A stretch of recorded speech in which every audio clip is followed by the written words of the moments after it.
I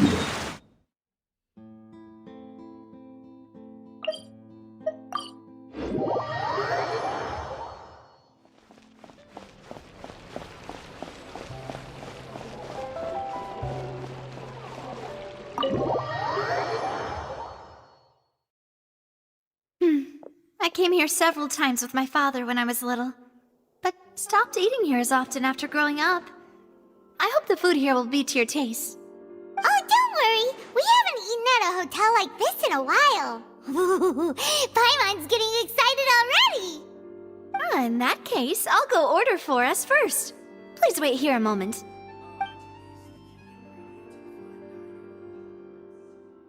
Ooh, everything looks so good. People in Fontaine sure know how to enjoy life. Why, of course. Go ahead, try whatever you like. If the food's good, I'll make a group reservation for the rest of Spina di Rosula next time. And if it's not? Well, then I'll still bring everyone. Albeit with only one dish per table. You, sure have your own way of doing things. Oh, we called this a farewell meal, but we could also treat it like a victory feast, right? We did just win that case after all. Oh, true. Very true. In that case, boss, we'll have another 2 dishes. Huh? Paimon didn't mean that you had to order even more food.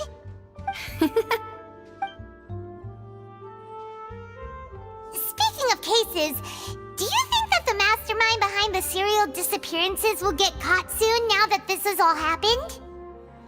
Well, we've certainly taken a big step forward, but I feel that's about it. We know that there's an organization that means to dissolve these young women, but we still don't know what they are really after. If it hadn't happened right in front of us, Paimon wouldn't have ever believed that a person could be dissolved like that. Right? Yet it was because this was such a preposterous notion that the investigation could never really move forward before. Ugh. If only that guy could have finished speaking! We were so close to hearing who was behind it. In such investigations, even the smallest step can seem like a yawning chasm if the trail of clues is cut off. To be honest, I don't have high hopes for any follow-up that the authorities might conduct. It's not that I don't have faith in their ability, it's just that a different perspective is required in some matters. It's easy to guard against and deceive a single narrow perspective. A shift in thinking is required at such times in order to produce a breakthrough, which is exactly why the Spina di Rosula exist. Those highfalutin folk are not all-knowing. That's why we exist, to seep into the cracks where filth falls through, where their watch fails them. That's the kind of problems we solve. Seems Paimon thought things were simpler than they actually are. It's all right. Well, this was supposed to be a farewell meal, so I doubt you have further interest in this business, right? Let's talk about something else. Like, what are your future plans?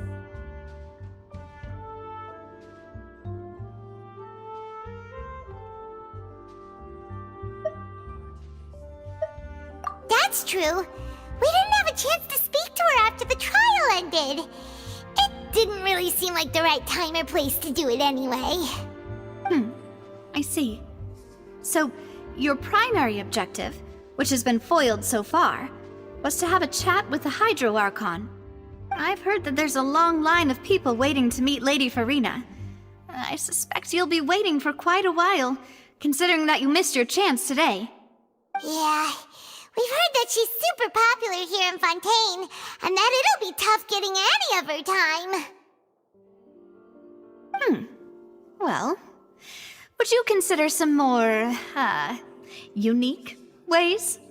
Perhaps even methods of, let's say, questionable legality? Guess that's Spina di Rosula's boss for you. Chock full of sketchy ideas. Well, what did you have in mind? Well, one way would be to infiltrate a performance troupe at the Opera House, only to abandon your act at the play's climax and ask to speak to her after the performance. I'm sure Lady Farina would be eager to see the ending, and would agree in order to finish watching the play. Don't you think? Could you suggest something a little more practical? This plan seems pretty hard to pull off. We'd have to go learn how to act, and acting's really hard. Alright, here's another. Find a way to conceal yourselves under her bed. Then, wake her up in the dead of night and demand answers. Don't let her go back to sleep until she answers all your questions. I can personally testify that this one works. When I'm sleepy, I'll do anything as long as I can finally get some sleep. That might work, but that's not really the problem. The problem is we don't want to get ourselves arrested. Ah, valid point. I overlooked that part. I was just thinking about leveraging a person's desire for sleep. All right, no more joking around. Perhaps you could... Oh, I don't know. Cut the line when she's on a break. You did defeat her in court, clearing citizens of hers from false accusations. False accusations she had nearly upheld personally. I imagine that she feels quite ashamed about the whole thing. You mean that if we catch her while she's on a break, she might be too embarrassed to refuse? Oh, that does make some sense. Why don't we give it a try after this meal? You know, strike while the iron is hot and all. Huh? Paimon, did you drink my Fanta? Was this your drink?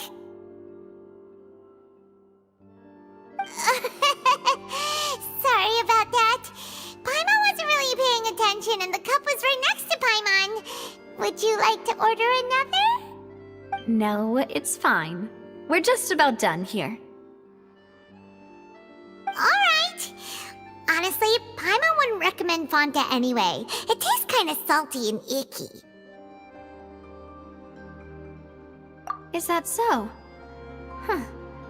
Well, in that case, we'll have to blacklist the Fanta here then. If we're all finished eating, then I'll go pay. Yeah, we're stuffed. Thanks for the treat, Navia.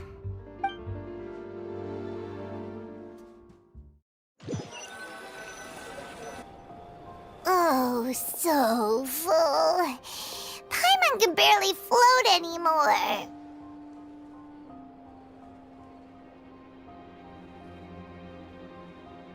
Nah, that would be so... normal. You know, like you. Okay. As for expenses this month, we're left with... Hey, Navia! What are you doing over there? Oh, nothing. It was just a meal, you know? Nothing the Spina di Rosula can't cover.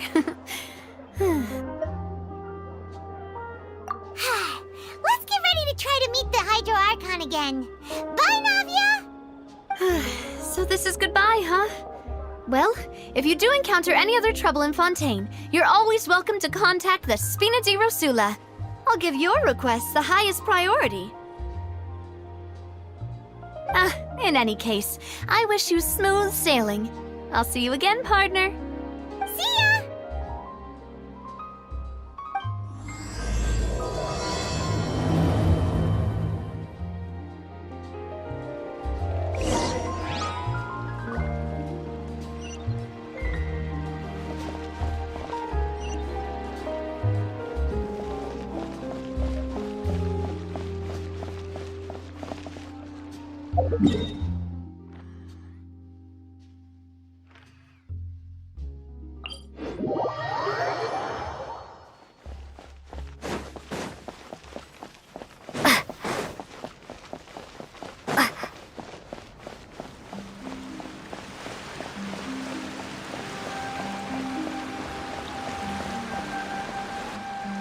There aren't many people around anymore.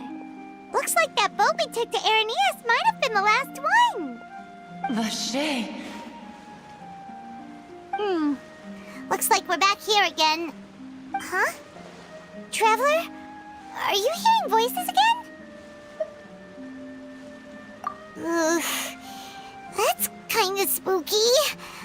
Are you sure we don't want to come back in the morning? Vache. Vache. Hey, why are you still walking towards it? There might be something nasty in the water. Huh? Hang on. Paimon can kinda hear a voice. It's calling for Vache, right? Hey, traveler? Stop walking! Come on, wake up!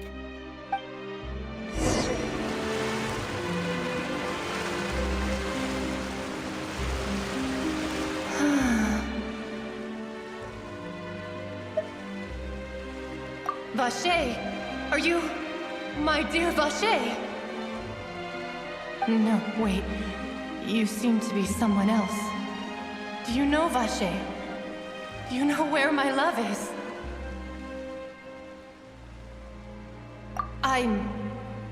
Wait. Who am I? I'm very sorry. I fear I do not know. My memories feel like they have been washed away like a flood. So many fragments dissolved amidst the tide, never to be recovered. How much have I lost? How many things that I once held dear while on land have I since forgotten? Yes, that is what I was once.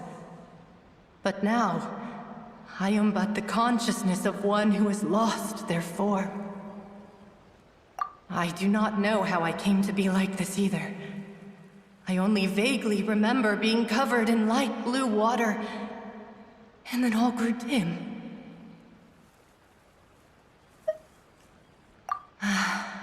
I also remember going to many places.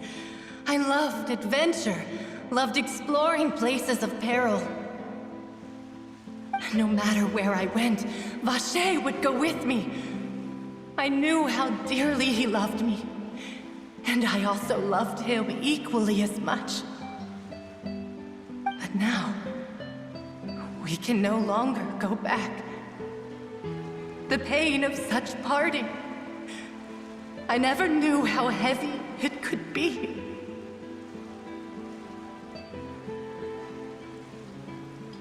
No, our reunion no longer has any meaning. There is no way for us to create any new memories. The thought of me gives him no succor, so let it lie forgotten beneath the waters. If you meet Vache, tell him not to look for me. Tell him to move on. That is the only thing I still remember. Perhaps that is so. As I was submerged in the waters, losing consciousness, I saw Vache above the surface. His eyes were filled with such sorrow, such longing. If only I could have comforted him, told him that I did not suffer. Indeed, I had felt a great warmth. Is that what you call it? Dissolving? If anything, I consider it a form of release. It was a state of neither fear nor frenzy, with only an endless peace, like the water's still surface. I could also liken it to being a thirsty person who drinks water for the first time, and only then sees how they have lived for so long in a world of endless want and anxiety. I think I hear your companion. It's time for you to go, I think. Farewell, then. I am glad that you were able to sense my presence. Remember, if you see Vache, tell him not to seek me out any longer.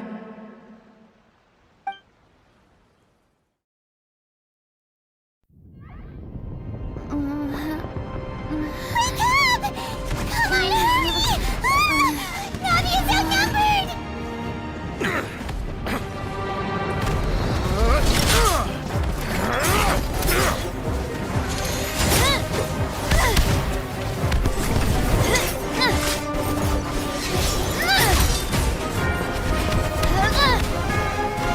Demoiselle, look out!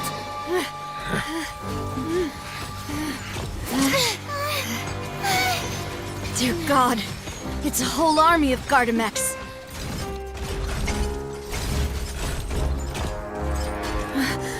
Chlorand?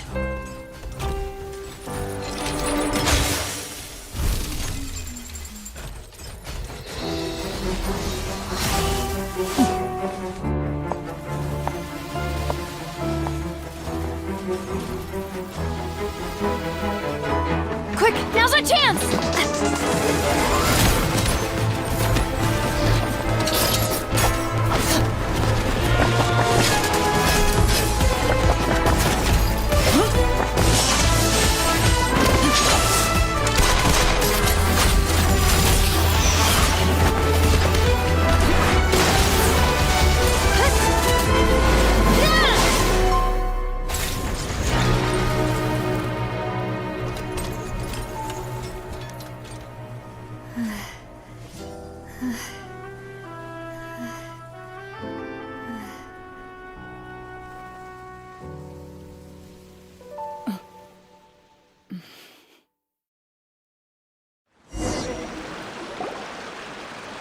I should thank you for lending us your sword there, Chlorand. But before I do so, could you explain how you managed to show up here? I followed you. It seemed to me that danger has followed you more closely as of late. I believe that following someone without their knowledge is actually called stalking, is it not? Mr. Callus's last wish was for me to ensure your safety, and I will not betray his trust. He would do the same, were he alive today. Do not speak of my father! Sorry, demoiselle. I was not strong enough. Thank you for your aid, Miss Clorand, but do keep an eye out for your manner of speech. I believe we all wish to avoid unnecessary emotional harm. Sorry, I did not consider your feelings. Whatever. What else do you know? How did you come to the conclusion that I'd be in grave danger? I doubt I know much more than you, but I believe that the mastermind behind the serial disappearances is very powerful. Your performance tonight will almost certainly attract their attention. I'm sure they've known about me. To be honest, I'm shocked it's taken them this long to act against me. And what about these Gardamex? I thought only those associated with the Maison Gardiennage could control them. None of these mecha have serial numbers. I was sure to check a moment ago. They are not the ones used by the authorities to enforce the law. I can only conclude that some powerful or wealthy party must have obtained them via illegal means, deploying them as a private force of sorts. What? Your point being that they're out of Spina di Rosula's league, then? Yes. Be careful, and do not act rashly. I will continue investigating no matter what. We will bring the truth to light.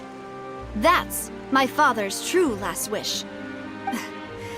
Regardless, thank you for your help today, Clorand. But if you get any ideas, tell me first. I don't much appreciate being followed. I do not think that they'll strike again anytime soon. So I shall stop following you. Good day, all.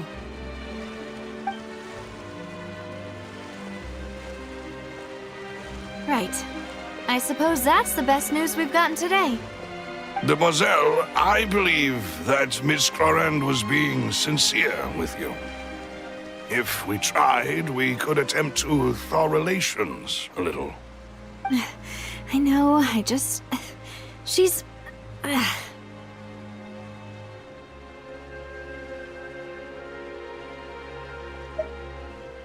Oh, thank goodness! Paimon thought we were done for! Those Gardamex came out of nowhere while you were unconscious, and Nadia and her gang saved us!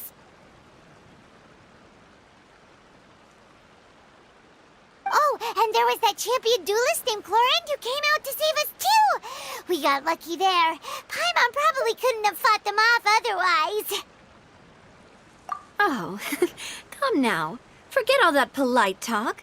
That wasn't really a farewell meal we had back there. Not for me, anyway. In truth, I hope that every meal we have together shall be a victory feast. As such, we're still partners. There's no need to thank me. It will take 50 years for me to match Demoiselle's magnanimity.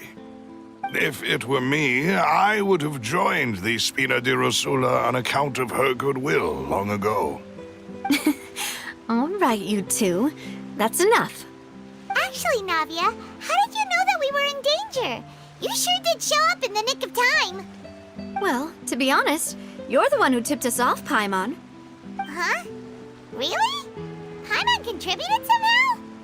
Cool, Paimon's even more amazing than she thought! Yes, all thanks to you grabbing my drink by mistake. How did that help? After we parted ways, I was on the way back to one of our bases when I suddenly thought of what you said. That the Fanta tasted kind of salty and icky.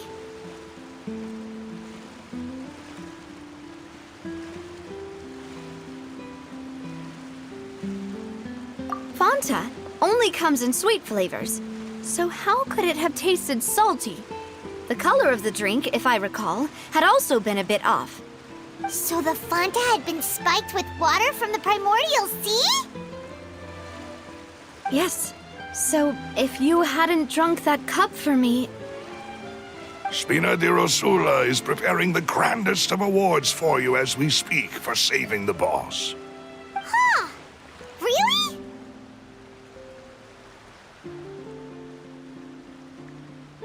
I sent people to Hotel de Boer to investigate, but whoever did this left no trace at all. That's when I figured out that you might be in danger, and hurried here as quickly as I could. But why would they go after us, too? All we did was defend Linny in court and help clear his name. Ugh, now we're caught up in this mess, too, aren't we? Well, you did foil a plan that they were probably pretty proud of, and almost got their name in the process. Speaking of which, did anything strange happen when you drank the primordial seawater? Well, it can't be a coincidence that the traveler fainted just now. She said that she heard that voice calling for Vache again. Oh, and this time Paimon heard it too, but it was real faint. Does this situation have to do with the primordial seawater then? Does that mean the primordial seawater raises someone's sensitivity to hydro when it's used on people who are not from Fontaine? That doesn't sound like too much of a bad thing, to be honest. New intel? While you were out cold? Well, let's hear it, shall we?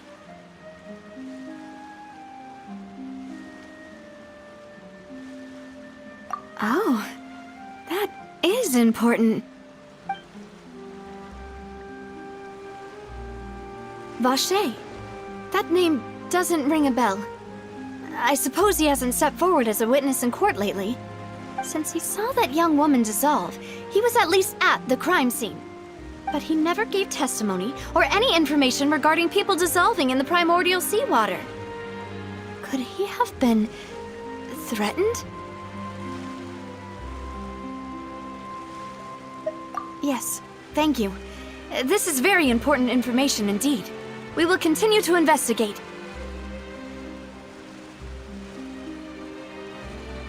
Oh, you mean you'll help us investigate? Well, you did say that our farewell meal didn't really count. That means we're still partners, right? And besides, we're in this now whether we like it or not. You're not gonna let those people who targeted us get off the hook so easily, are you, Traveler? Demoiselle, do try not to look quite so pleased. You are the face of Spina di Rosula, after all. You talk too much. Well, in that case, let's head back to one of our bases, shall we? I'll arrange accommodations for you. We also have some plans to go over, and hopefully we can deepen our bonds as partners. But we'll take that one step at a time, I guess. Don't worry, you two. With us around, our base is definitely secure.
It's right up ahead, but let's make sure we weren't followed first. I've been keeping watch, Demoiselle. I haven't spotted anyone suspicious thus far. Very good. But let's not let our guard down for now. I shall find rooms for our respected guests. Thank you, Malus. Now, let's continue, traveler.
This is your base? It's not quite what Paimon imagined. Your accommodations have been arranged. Under the present circumstances, I can confidently say it's the best we have. Well, our funds have been a little tight lately. After all, we don't allow illegal or unethical profiteering. In fact, our funds often come from citizenry who support us. Seems like it's tough times for everyone. But if you have the support of the people, that does sound like it's worth it. To be honest, our financial situation was a lot better back when my father was in charge a few years ago. I'm afraid I'm not quite his equal. Your father... he was the previous boss of Spina di Rosula, right? How did he... Demoiselle, if you'll allow me to explain. No. I'll explain it myself. I suppose I couldn't run from this topic forever. And as partners, this is something I hope they can understand. My father's name is Callus. Yes, the same one they call Callus the Unfaithful in the streets. 3 years ago, he was accused of murdering his own friend. But he chose a duel to defend his honor instead of standing trial. He died in the duelist's ring. Oh no. But I do not believe my father was a murderer. I'm sure he was set up. At the time, I believed that if he only stood trial and was duly investigated, something amiss would crop up and prove his innocence. But strangely, he not only requested the duel himself, but rumor has it that even after being seriously injured, to the point where he could be deemed as having lost the duel, he refused to surrender, determined to die in the arena. 3 years later, I still don't understand why he did that. How could he protect his honor if he's dead? If anything, he gave up his chance to defend himself.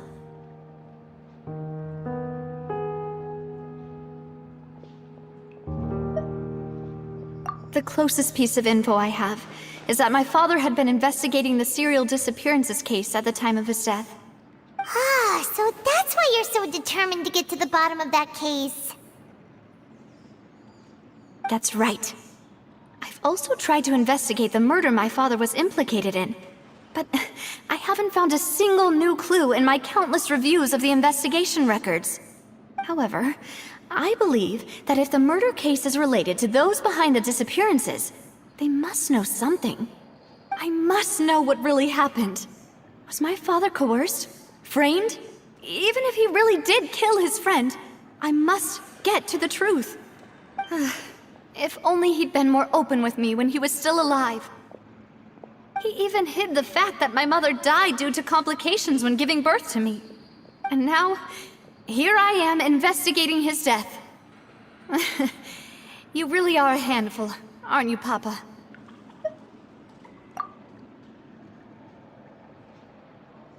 Demoiselle, please, if there is anything I can do, anything at all. I also will never believe that Master Callus murdered anyone. There are none whom I respect more than the two of you, Demoiselle. Master Callus did so much good in life, yet all it took was one murder case for him to be dubbed Callus the Unfaithful. Even our supporters decreased greatly due to that incident, hence our strained finances at present. Wait, if Callus was such a good man, wouldn't people at least be a little suspicious when he was accused? No. Perhaps people just revel in that kind of drama. It's not something exclusive to people from Fontaine, really. Everyone's like that. People love watching the evil turn over a new leaf, but they also enjoy watching good people fall into an abyss from one slip-up just as much. But how could... never mind. If Callus was really falsely accused, we have to find the truth. He didn't deserve to have that happen to him. There is one other thing. Master Callus's opponent in the duel was Ms. Clorand. Oh, her? Well, then, isn't that as good as saying that she was the one who killed him? Yeah, that's not the sort of thing that you can just let go and move on from. Ms. Clorand has always placed great emphasis on the honorable nature of the duel. If her opponent doesn't yield, she will not stop either. She knew Master Callus beforehand and greatly respected him, but seeing how he was resolute in the arena, there was only ever one choice she could have made. It's not that I don't understand her at all, but I just can't deal with this yet. Don't worry, Navia. Paimon knows how you feel. You don't have to force yourself to do that. Afterward, Ms. Clorand told us that at the start of the duel, Master Callus requested that she ensure Demoiselle Navia's safety.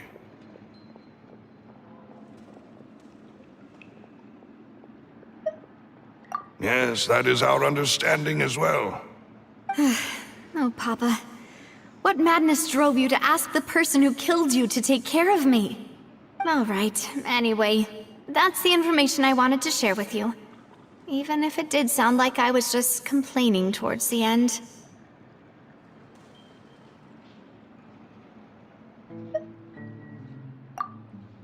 Thanks. You two should go and rest. This was quite a day after all. Yeah, Paimon's beat. Please, relax and get some sleep. We will ensure you rest soundly.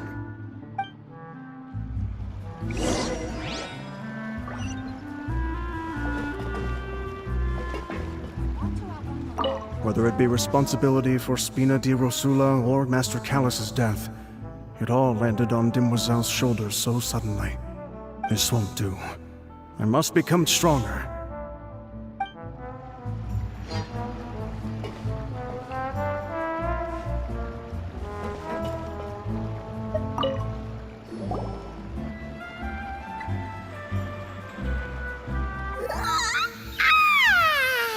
Paimon slept so well. This place feels almost too safe. Huh? Navia? Where did the other two go? I sent them back to Poisson. It's Spina de Rosula's place of origin, and where we have our headquarters. There's not much for them to do here at the moment. Paimon gets the feeling that you're just trying to get them off your back. But never mind that. When did you get back? Were you waiting here the whole time? No, I just returned after going out for a while. I did some investigating yesterday regarding the name Vache. Wait, so you didn't sleep at all? How could I after having such critical new evidence appear? Guess Paimon wasn't speaking for everyone just now, huh? Unfortunately, this name seems to have been wiped from existence. It doesn't seem to have a match anywhere. I suspect that those behind this have already taken steps to hinder an investigation from this angle. But that does prove that this Vache person is a key witness in the incident. Does that mean we're too late, though? No. There is one ray of hope. One place in Fontaine that they would find almost impossible to threaten, no matter how much they wanted to. And that is the archives kept by Chief Justice Neuvillette.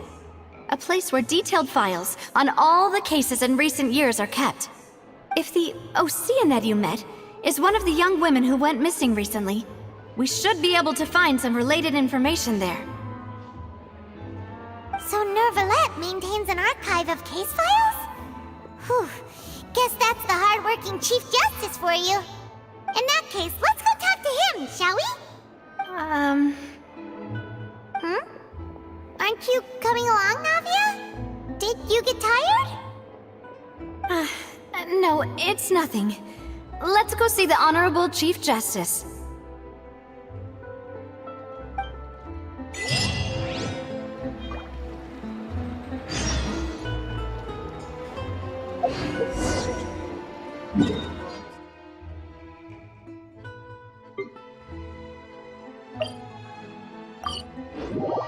The Palais is right up ahead.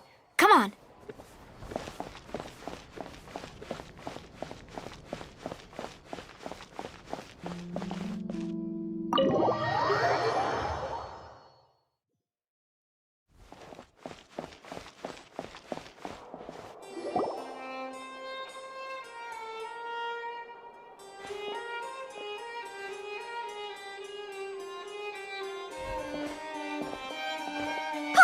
Please state your business here. The Chief Justice is presently occupied with official matters. This place does look pretty heavily guarded. Guess that proves that Neuvillette's files are really secure. Hey, don't you recognize us? Huh? Who are you? Just to be clear, I don't care who you are or who you might be related to. Our rules make no exceptions. See? They've got great discipline, too. Yep. Paimon can tell. If you're here just to crack jokes, I can point you towards the exit. Unlike some, we're busy, so please leave if you don't have a reason to be here. No. What I meant to say is, shouldn't you remember us from a few days ago? We were at the trial of the great magician Linny. Oh, yes, I remember. I read about it in the Steambird. You must be Linny's attorneys. It's all coming back to me now. We're here today to report and archive some information on a follow-up case. Huh. Is that even a thing? Of course. Don't worry. We're here on official business. You can trust us. All right then, I'll let you through. The Chief Justice is just inside. Thanks so much.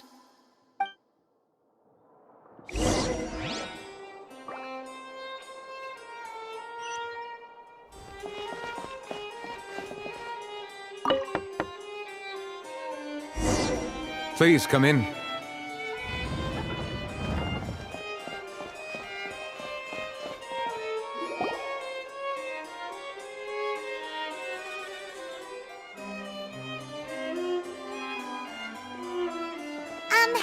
Sorry to barge in, Monsieur Neuvillette. We only lied to get in because we didn't know any other way. It's all right. Please let me know how I may be of assistance to you. So you're not mad at us?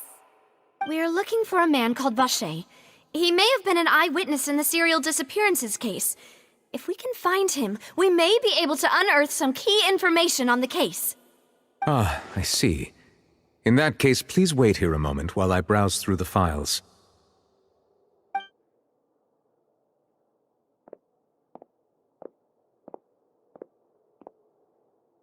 Who knew that Neuvillette would be so easy to talk to?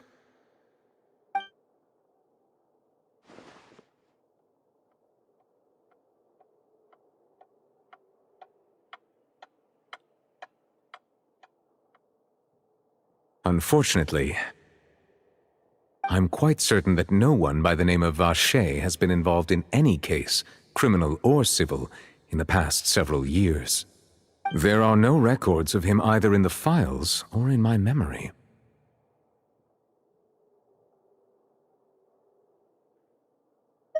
Traveler, what if it was really just a dream?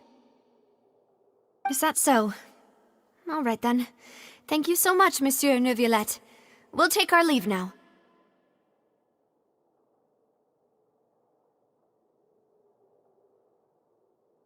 Ahem.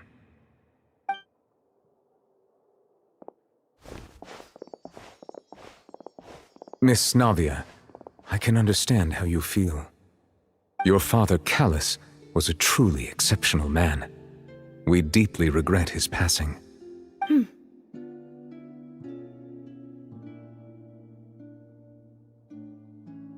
And what are you trying to say, Monsieur Neuvillette?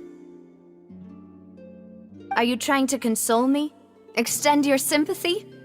Or just express some tendril of regret? No. You are not trying to do any of that. I can hear it in your voice. There's no emotion behind your words. You only said those things because you felt like you should.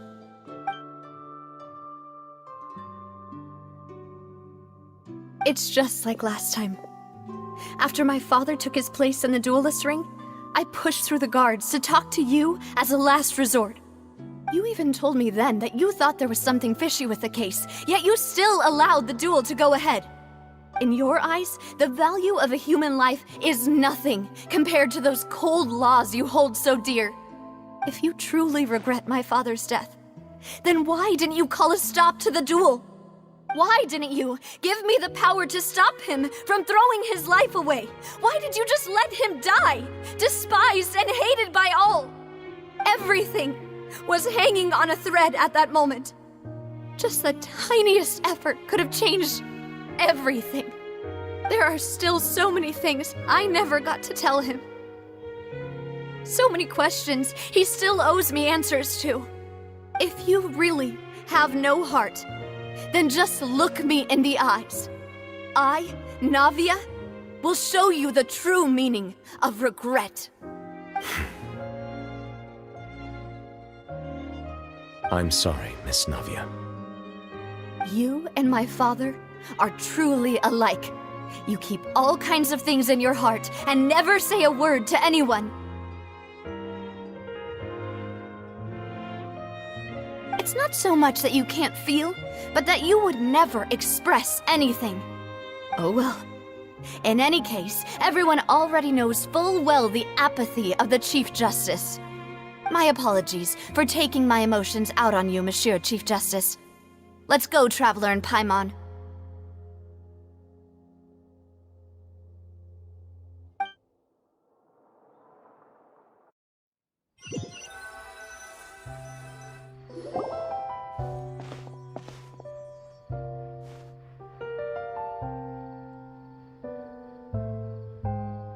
Navia, are you okay? I'm fine. Rain. It's raining. You're right. Wasn't it still sunny when we went into the building? And there shouldn't be any active trials today. How strange. Now that I think of it, on the day my father was convicted of murder, it was also raining.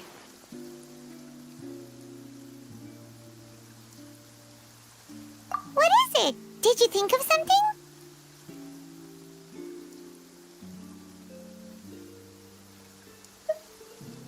Yeah, he was outside.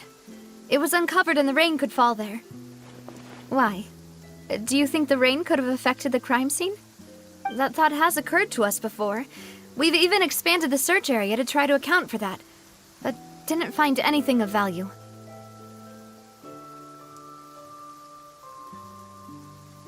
Oh? Wait. You don't mean... So you're saying that the true murderer could have been turned into water and then got washed away with the rain? Yeah, and if that's what had happened, then no one would have believed your dad, even if he explained what he saw to the authorities. I really think I found a true genius for a partner. You're completely right. How did I not connect the dots earlier? All right, let's go to Poisson. With this new lead in mind, we'll get to the bottom of my father's case for sure. Yeah, we're gonna make progress for sure this time. Do you want to go with me now? Or do you want to head over by yourself later?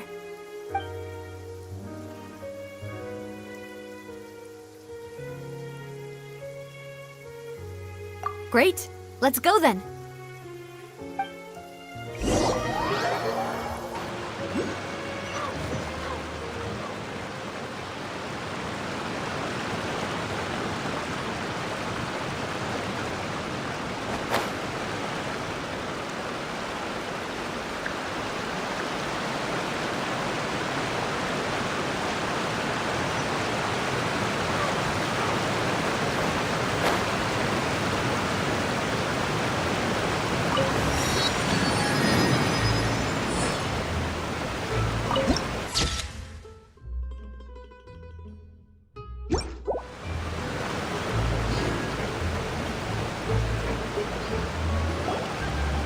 Whoa, what a huge ship! Why would a ship be anchored at a place like this? There's no need to be so surprised. While it may look like a ship, it's actually Spina di Rosula's headquarters. My father was the one who asked for it to be built like this. Perhaps our taste in exterior design is the only thing we occasionally had in common. A gigantic and glamorous ship embodies discovery, opportunity, ambition, and conquest.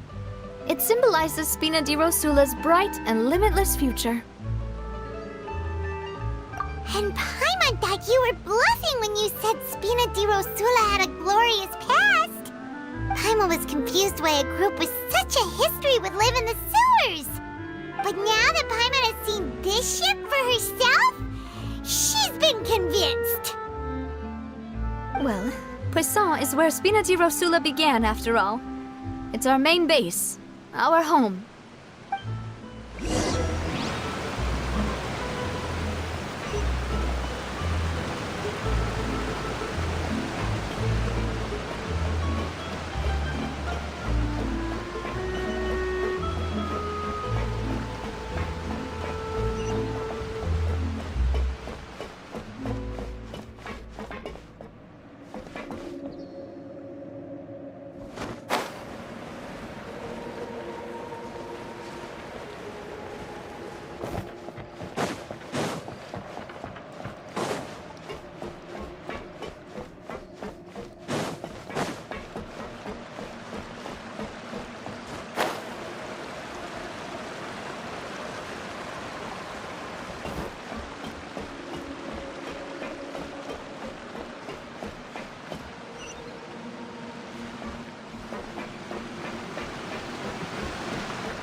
Maloose, we're back!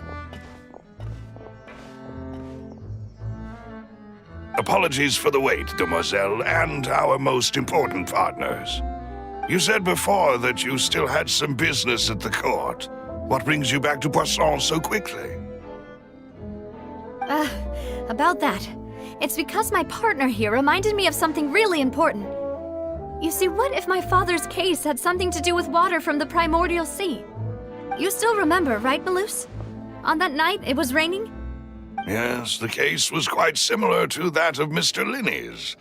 Both were what you'd call impossible murders. Could you tell us a bit more about what happened before? Yeah, of course. Many years ago, something called synth began to gain popularity in Poisson. At a glance, it was a kind of drink that could excite your mood and produce many pleasant hallucinations. Wait! Didn't that guard guy who turned into water also mention that the primordial water could be used to produce some kind of potion? Yes, he did. Considering what we know now, it's almost certain that synth is created using water from the primordial sea. If you drink synth for an extended amount of time, you'll suffer many side effects, such as losing the ability to focus or control your emotions.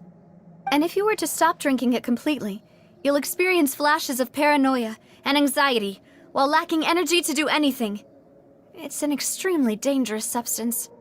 As he oversaw Poisson, my father was compelled to put a stop to synth abuse and called for a complete ban of it.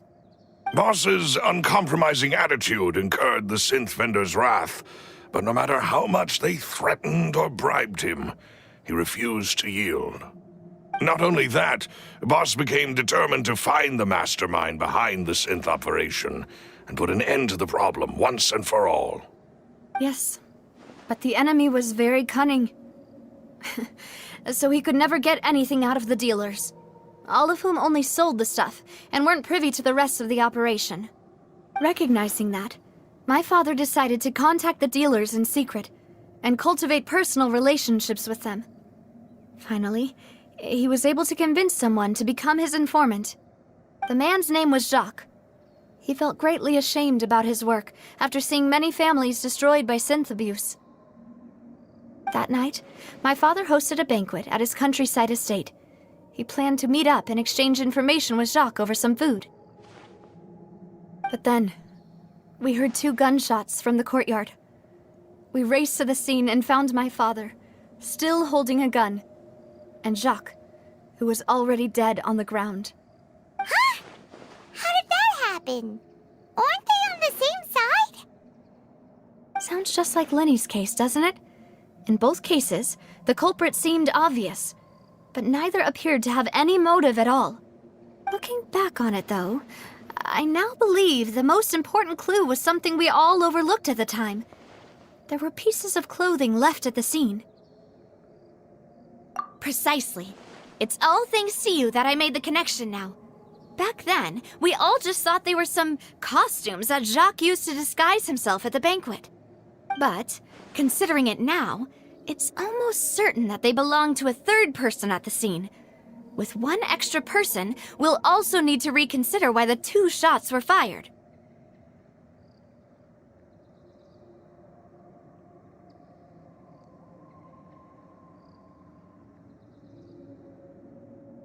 You're right. We still don't know what happened. But my intuition tells me that we're on the right track to figuring it all out. I'm finally headed towards the truth. Jacques was an empathetic man who was infinitely remorseful for his past actions. It's unlikely that he turned on Boss with 0 warning. I think this third person is probably the key to the full truth. On that note, however, even though this will not please you, demoiselle, as your and your father's butler, I must still offer a word of warning. Our opponent is insidious and cruel. They are extremely difficult to deal with, and Boss has already lost his life trying to bring them to justice. Even though Spina de Rosula has lost most of its former glory, Poisson has welcomed a new time of peace, and we have been allowed to live out our lives. There is no need to follow your father's path. It would be both wise and in line with Boss's wishes to step back and give up on the case. If that's indeed what he wished for, then he should have told me that himself. Was I not the closest person to him? And yet, I was the one most kept in the dark. What was the point of him dying without sharing any of the secrets he knew? Did he manage to protect anything in the end? Synth is still here. Callus the Unfaithful is still his epithet, and Spina di Rosula is barely getting by. Nothing has changed. Did he think I'd just accept his meaningless death and live out my life just as meaninglessly? I've never accepted that, ever. Not since that day, and certainly not now. I want to find out the real answer for everyone's sake. For the missing girls, for the victims, and for myself. Navia. This is indeed the best moment to act.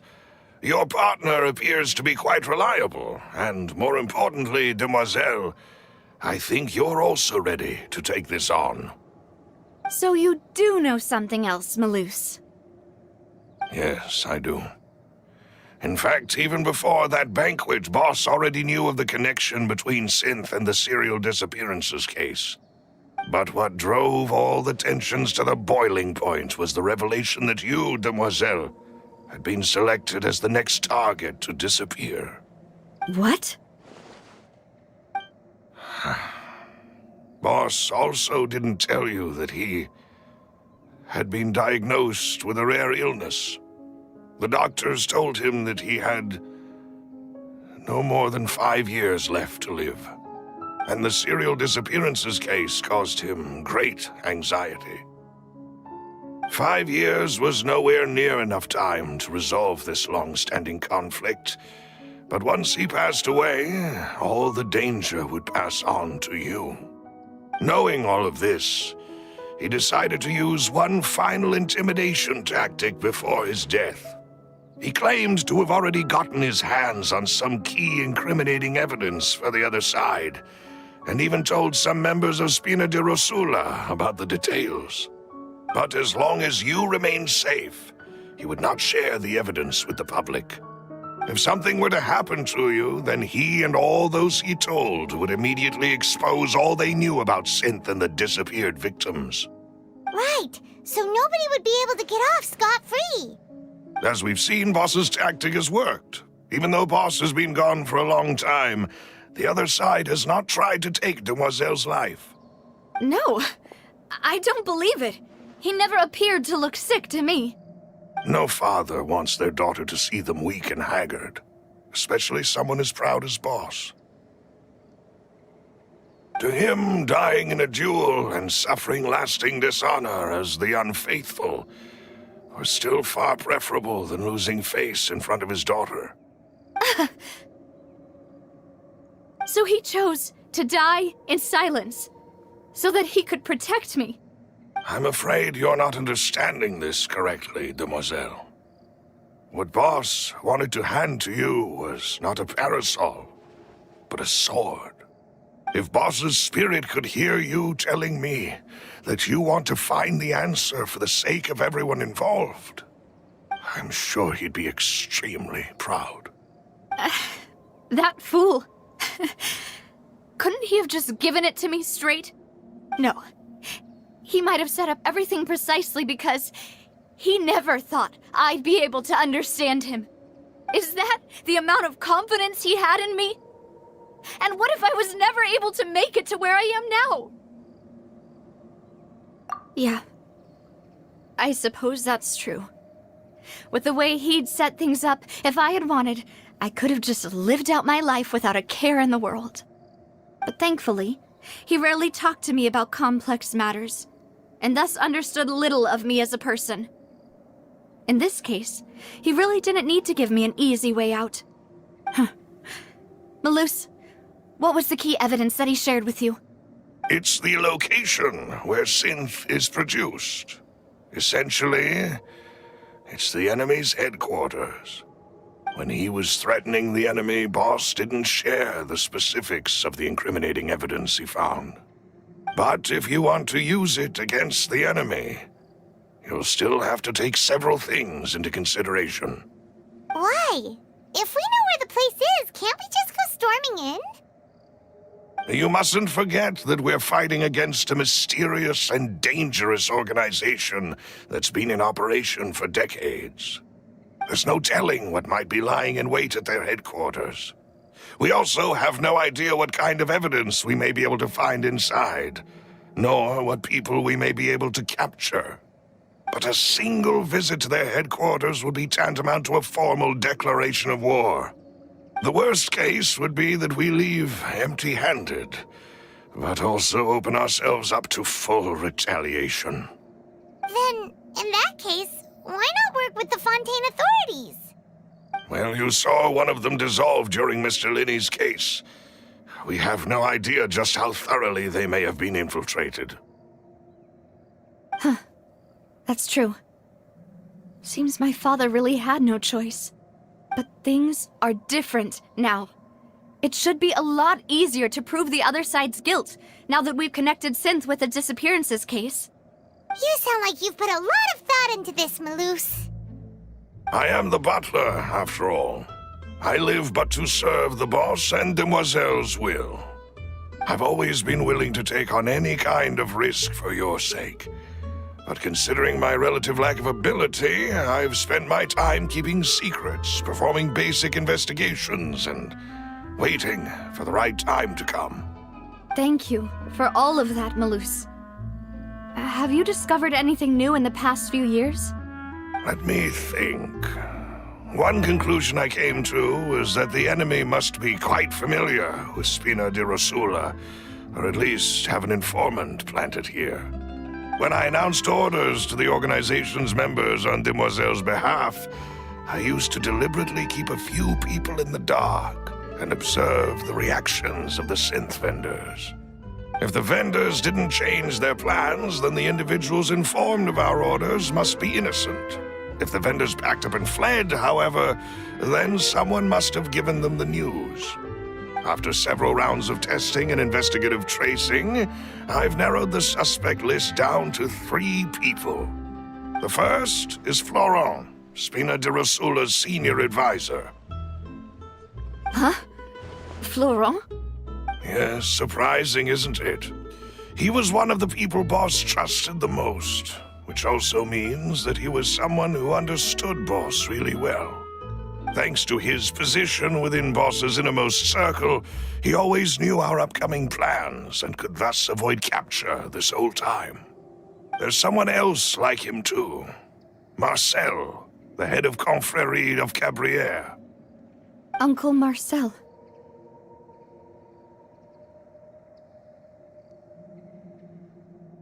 It's a guild in Poisson.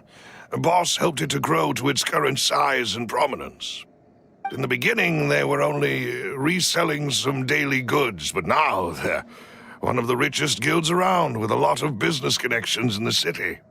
So, they're like a sister organization of Spina di Rosula? Yes, you can say that. When we were fighting against the synth dealers, they provided us with plenty of support. It's a bit difficult to imagine someone using their own money to hunt down themselves. The final suspect is Thierry, the man responsible for coordinating information between Spina di Rosula and the guards. Although the guards mostly leave us to our own devices, there are still many activities we have to report to the local authorities. Since Thierry is always in the know about our current activities, he could theoretically always plan one step ahead. I see. These are all people who I communicate with quite regularly. To think that the enemy we've been fighting against has been right next to me all along, among those I trust the most. It's almost too hard to believe. If you want to investigate them, please take every precaution to not alert the quarry. Judging from our experience, the enemy is extremely cautious. Of course. And thank you, Malus. You've provided us with a lot of great information. You're too kind, my lady. I'm just doing my duty. And before I forget, proving Boss's innocence would also mean clearing him of blame in Jacques' death. After that incident, Jacques' wife and daughter were taken into the Spina's care. They still live in Poisson today. If it might help, you could also pay them a visit. I can make the necessary arrangements. Oh, thank you so much, Malus. You really are the best. A new case awaits, my dear partner. I hope we can work together to uncover the truth and end this case once and for all.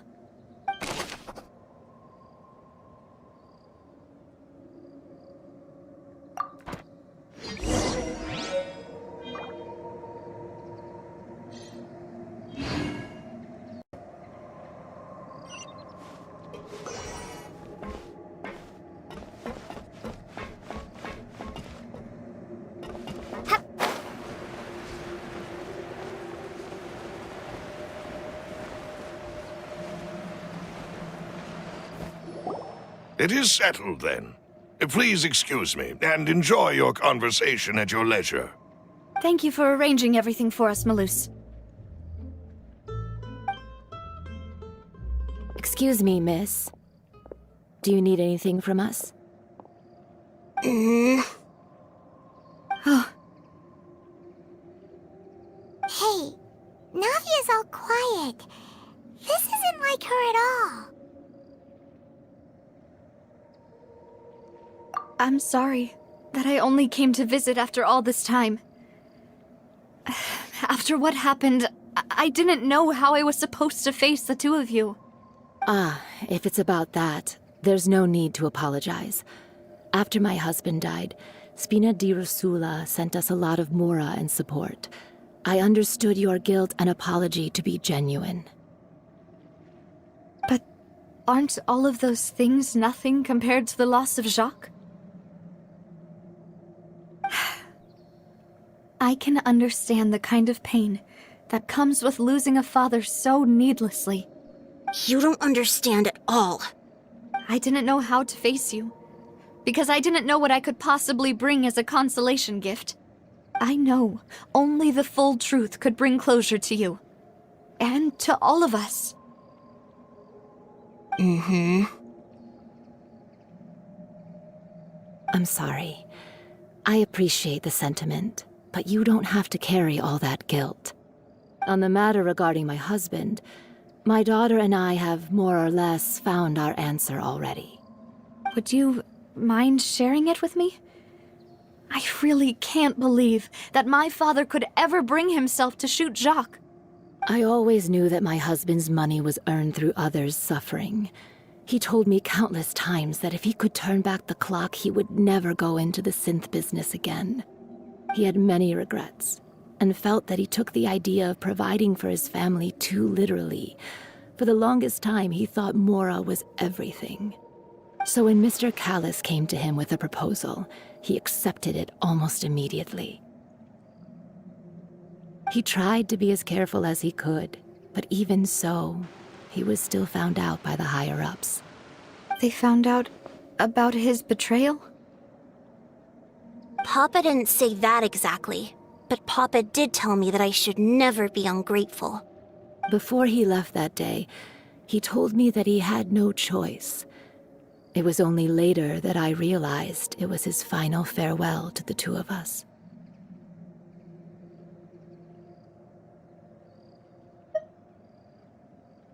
I don't know that for sure, but you could say that's the conclusion I eventually came to. Which is why I'm the one who should feel guilty. Callis had always taken great care of us, both when he was still alive and after he passed away. Even if he fired the shot that killed my husband, it was likely in self-defense. It is impossible for me to hate him for what he had done. But Mama, why is Papa still the bad guy if he did the right thing? Papa always wanted to be a good man, so why did he have to do a bad thing in the end? Well, things aren't always as they seem. You still feel like your papa was a good man, right? Yeah, Papa was a really good man. The best in the whole world. Then you should hold on to that. If a good man had to do a bad thing, then he must have had his reasons. Regardless of whether he left you a parasol or a sword. He must have done so to give you a better life. Oh. Thank you for everything you've told me. I will definitely find the truth. The current state of things is not something I'm willing to just sit back and accept. Thank you. I'm very grateful to hear this from you.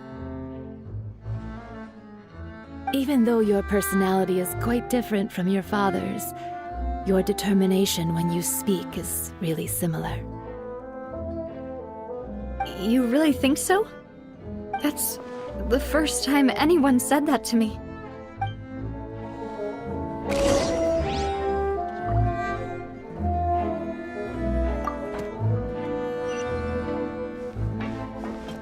Are you okay, Navia? I'm fine. Don't worry. Let's investigate the 3 suspects next.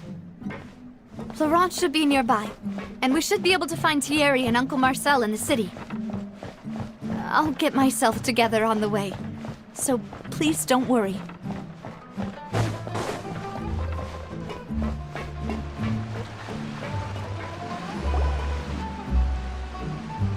Greetings, boss. How may I be of assistance today? I'm sure you've heard about what happened at the Opera House. Someone got turned into water right in front of us. Yeah, I've heard. With something that dramatic, I'm sure journalists will milk it for all it's worth. And it'll be all the talk for the next several weeks. It also reminded me, on the day that the incident happened with my father, it was raining outside, and we found some clothes left at the scene. After my partner here put the dots together for me, I feel like we should try to reopen his case. Can you do me a favor and try to recall what happened that night? Let me think. Mr. Callis was feeling pretty upbeat that day. So he was drinking and bantering away with us at the table. After that, he told us that he wanted to go get some fresh air. So we let him go without thinking much of it. Who knew that we would hear 2 gunshots ring out right after? My first reaction was that Mr. Callis's life was in danger. So I grabbed my holster and made a mad dash toward the scene. But when I got there, it was already too late. Mr. Callis was standing over a dead body with a gun in his hands. All we could do was look back and forth at each other, not knowing what to say. So you also remember 2 gunshots then? Indeed. The guards said that the first shot didn't hit anyone, while the second killed Jacques. But I've never really bought that explanation. Reason being, Mr. Callis had left his gun on the table. I even made sure to confirm that before running to the scene. But according to the guards, that doesn't mean he couldn't have had other guns on his person. About the clothes left at the scene that you mentioned, do you think there was a 3rd person there who was turned into water? At least from our perspective, my father had no reason to kill, so he would also have no reason to bring an extra gun with him. The gun he was holding probably belonged to Jacques, or a 3rd person on the scene. Yeah, that makes a lot of sense. So you're saying Mr. Callis ended up with the gun because he seized it from one of the other guys? But hold on. If that's what had happened, then why didn't he share the truth with any of us? He didn't even want to face the Oratrice machine, and chose instead to prove his honor in a duel. Did he lose all faith in the courts after seeing someone dissolve right in front of his eyes? About that, Malus told me a thing or two. So, I think I can understand why he committed to the duel. I'll tell you everything, once the whole truth has been revealed. I understand. Then, I'll leave Mr. Callis's honor in your hands, boss. And if I may just say one more thing. The whole Callis the Unfaithful epithet has been a thorn in my side since the day it was invented. Many people have laughed at me for still calling him Mr. Callis, even after so many years have passed. But it was Mr. Callis's trust that allowed me to rise through the ranks of Spina di Rosula and live the life I lead today. No matter what others might say, he'll always be the man I respect the most. And he'll always be my boss. Don't worry. I will definitely find the truth. You and all our other comrades at the Spina deserve to know the truth as well.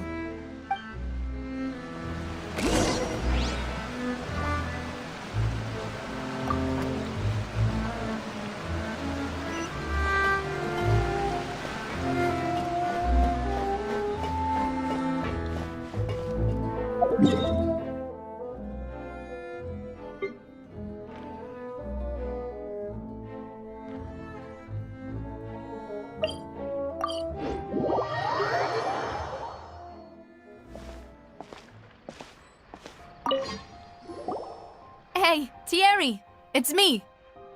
Oh, now, what brings you here, Miss Navia? I've heard that you made quite the name for yourself at the Opera House. Oh, so you've caught news of that already. Oh, okay. Hey, I'm also a member of the Guards, you know. The way you make it sound, people would think I was sent off to Poisson because I had done something wrong. Are you sure there isn't a little bit of truth in that? Under normal circumstances, shouldn't you have been called back to the city already? I mean, where I work is really up to me. Let's just say I enjoy the ambiance of Poisson. Callus did a fantastic job running the town, building Spina di Rosula from the ground up and clearing many obstructions in my way. It would be next to impossible for me to find a similarly easy but high-paying job in the city. Anyway, enough chit-chat. Are these two friends of yours? You, here for some formal business? Yes. These two are my partners. What happened at the Opera House made us realize that Linny's case and my father's may be related. We're trying to reinvestigate the details of my father's old case. Ah, I get it. You think there might be more to the case now that we know people can be dissolved into water, right? I was also flabbergasted when I first heard of it. If you want to go through the original files from your father's case, I can help you look for them. That'd be much appreciated. Thank you. Actually, I have another question. Do you have the authority to dispatch Gardamex? Of course. Without them, I couldn't possibly handle Poisson on my own. Why do you ask? We definitely can't use them to forcefully get more evidence for your father's case. Well, you see, just recently, we were attacked by a horde of unnumbered Gardamex in the city.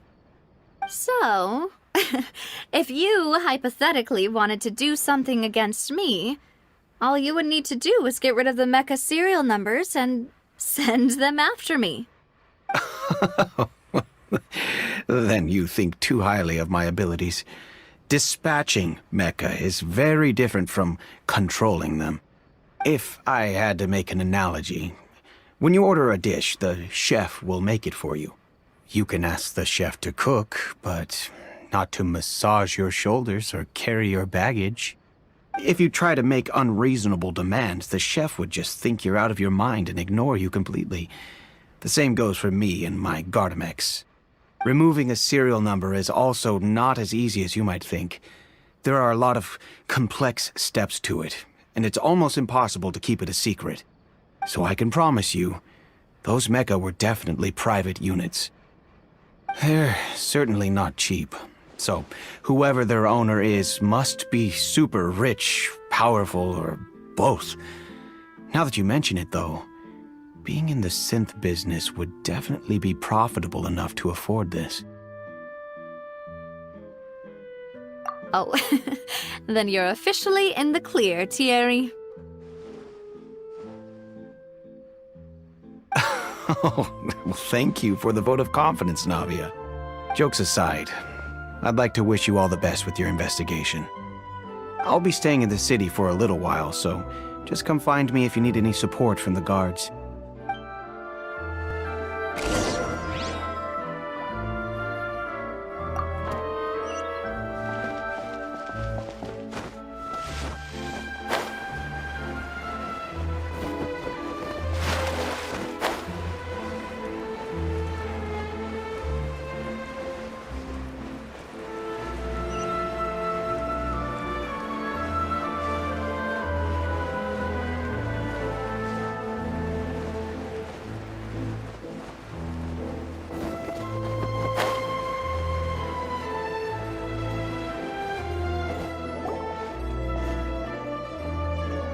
Hello. How may I help you? I'm here to see Marcel. Could you please let him know? You can just say Navia's looking for him. Sure. I will let him know right away.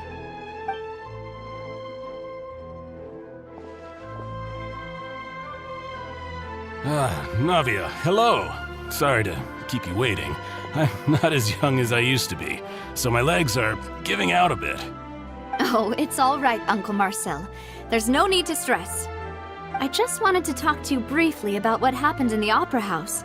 I'm sure you saw everything too, right? Yes, I've never seen anything so strange. Oh, you were at the Opera House too? That's right. I went there with Navia to see the magic show. Who knew it would turn into a whole murder mystery? I also witnessed your marvelous sleuthing work. Quite impressive. To beat the Hydro Archon at her own game on her own turf, I can already imagine everyone in Fontaine discussing your exploits over a few glasses of wine. Oh, Paimon doesn't want to become the talk of drunkards. Apologies. It's just how Fontaine is as a nation. Everyone loves drama and theatrics. Uncle Marcel, you've also noticed that other thing, right? The fact that humans can dissolve in water? Yes, I was reminded of your father's case right away. Is that what you're investigating now? Exactly. I still don't have much solid proof, but I can sense that the other side has already begun to act. Oh, and what makes you say that? We were attacked on Araneus by some unnumbered Gardamex. And there was also an attempt to get me to drink water from the primordial sea. If not for the vigilance of my partner, I probably wouldn't even be here talking to you right now. Oh, you're giving us too much credit. Wasn't it you who protected us? Alas, it seems things are heating up again. The peace that Callus sought so dearly will soon become a thing of the past. But rest assured, Navia, Poisson will always remain a safe haven for you. If you're scared, you can always return there. If anyone dares to lay their hands on you there, the Confrérie of Cabrières will use its funds to the last Mora to bring them to justice. Thank you, Uncle Marcel. But I don't intend to go into hiding. I'm going to strike while the iron's hot. Do you have any new thoughts on my father's case? About that. Sorry, my age is catching up with me, so it'll take me a while to recall my memory. The Confrérie was responsible for that banquet, so I was out and about the whole time making sure things were running smoothly. I didn't even have the time to drink with the guests. Then I heard the sound of a gunshot, and the rest was history. Oh, it's okay. No need to push yourself. We'll ask around some more, see if there are any valuable clues elsewhere. Sounds good. Just let me know if you ever need Mora. All my wealth comes from Callus's patronage and support. I'll spend however much it takes to clear his name.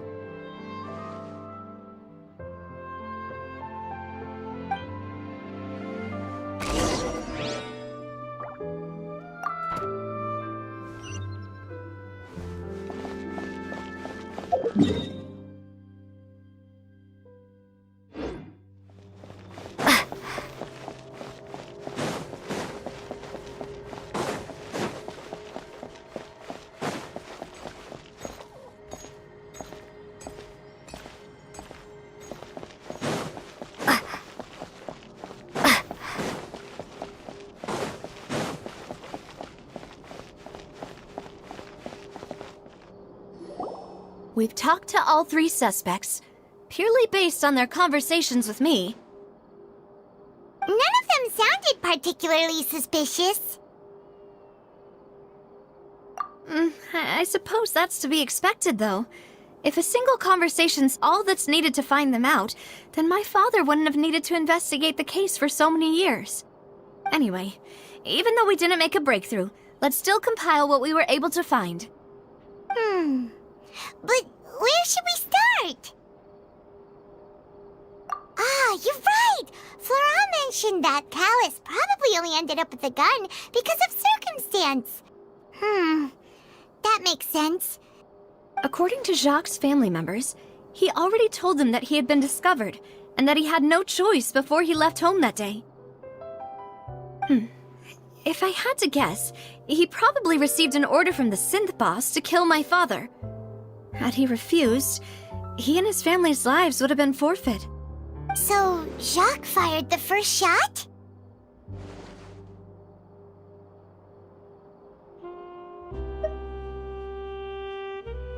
Oh? And why is that?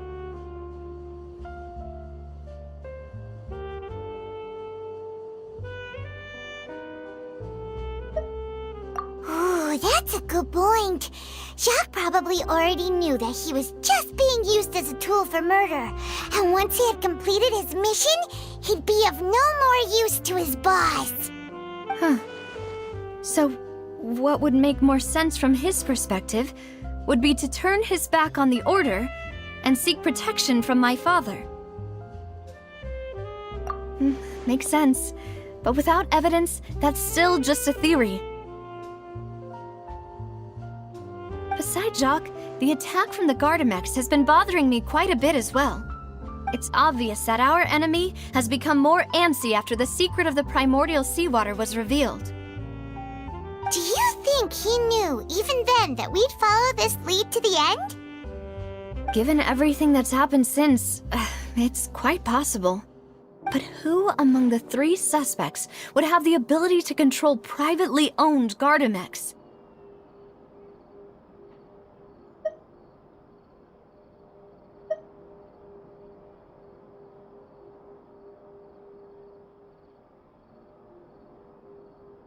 Uncle Marcel?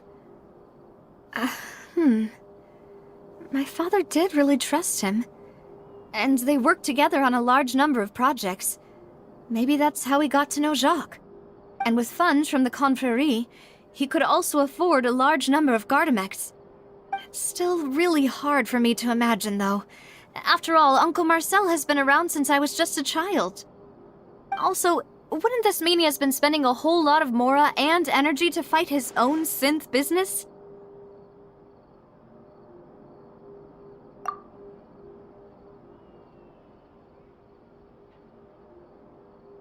Florent? It is true that he was closest to my father, and thus had the best chance of learning about his dealings with Jacques.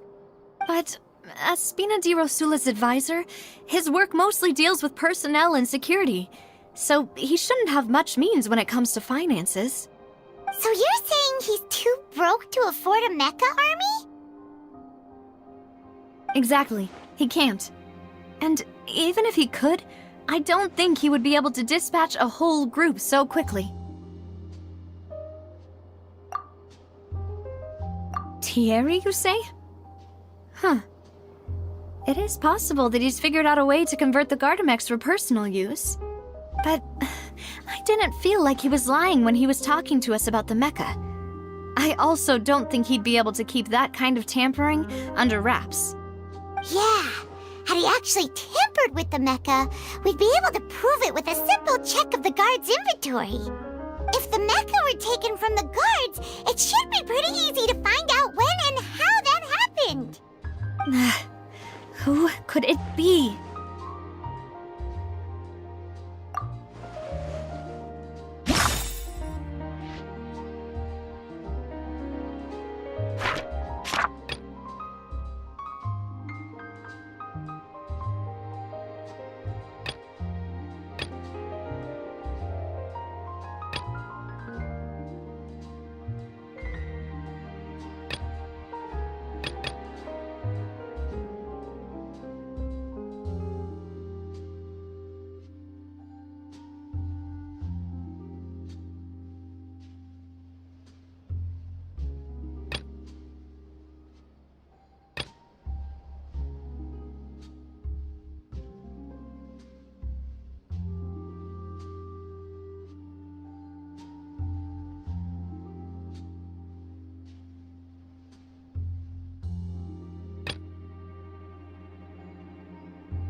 You know, if you think everything through, Uncle Marcel is indeed the most suspicious of them all. Could we be missing other suspects? Malus didn't know about the people turning into water thing when he narrowed it down to these 3, did he? Malus has always been very reliable, and his judgment of others' trustworthiness has been fair and well considered. When he laid out his case for the 3, the rationale he gave me made a lot of sense as well. The suspect is knowledgeable about the Spina's internal affairs, has the means to dispatch Mecha to assassinate us, and possesses significant intellect and foresight. Even if I don't want to believe it, I'm starting to see how things could all tie back to Uncle Marcel.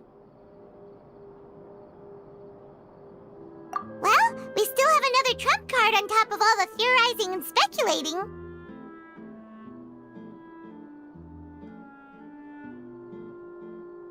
Yes, Malus did say that charging straight in there would be extremely risky. But we don't have any other options right now. We need far more solid proof before we can hope to go charging in on our enemy. Navia, here you are. Oh, I've been looking for you. Huh? Aren't you the guy from the guards? Did something happen? Yeah. News came from Irenaeus just after you left. We've got another trial on our hands. Wasn't that place built specifically for holding trials? What's so newsworthy about this one? I know. But they said the person they're putting on trial is a Fatui harbinger called Tartaglia. What? Is that someone you know? Yeah, we know him. Maybe even a little too well. Well, he's been accused of being the true culprit behind the serial disappearances case. It's absurd, don't you think? Wait, how? None of our investigations have had anything to do with him. That's what I thought was strange about it, so I came to tell you the news right away. If the charge against him stands, then it'll be next to impossible to get the guards to support any of our planned investigations. Right, because they'll think they've already found the culprit. Yeah, and it'll be a lot harder then to clear Mr. Callus's name. I understand. Well, partner, what do you think we should do? We still haven't found any conclusive evidence. Huh? Split up? What do you mean?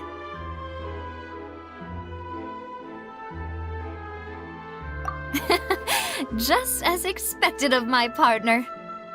Since this is a trial about the serial disappearances case, the culprit's attention will be focused on Irenaeus, leaving his home base wide open. You're right.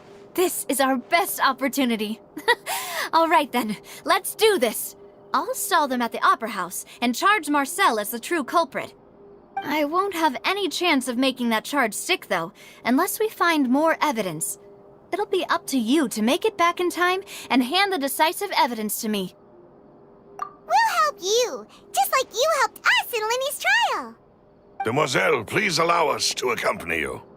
I'm ready. Ah, Malus, Silver. When did you two get here? We heard that you'll be leaving Poisson and figured that you might require our assistance.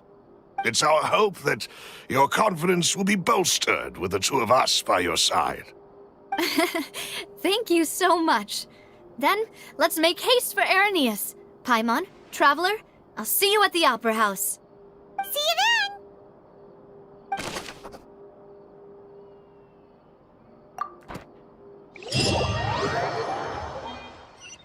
Now that Navia has set out for Irenaeus, we should also get going.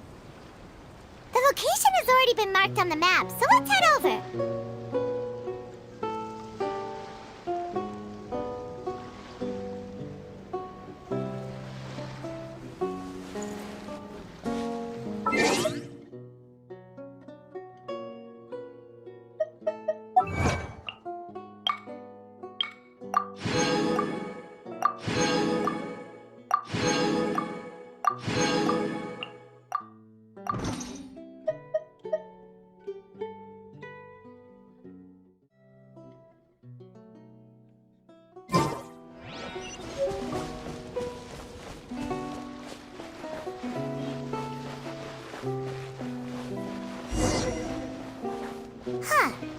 According to Malus's info, the synth production base is underwater. Let's go and try to find the entrance.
Finally found it!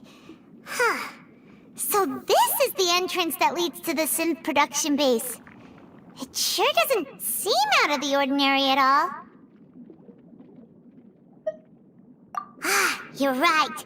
An important place like this is bound to have a ton of protective measures and mechanisms. Navia's probably arguing up a storm right now to stall for us.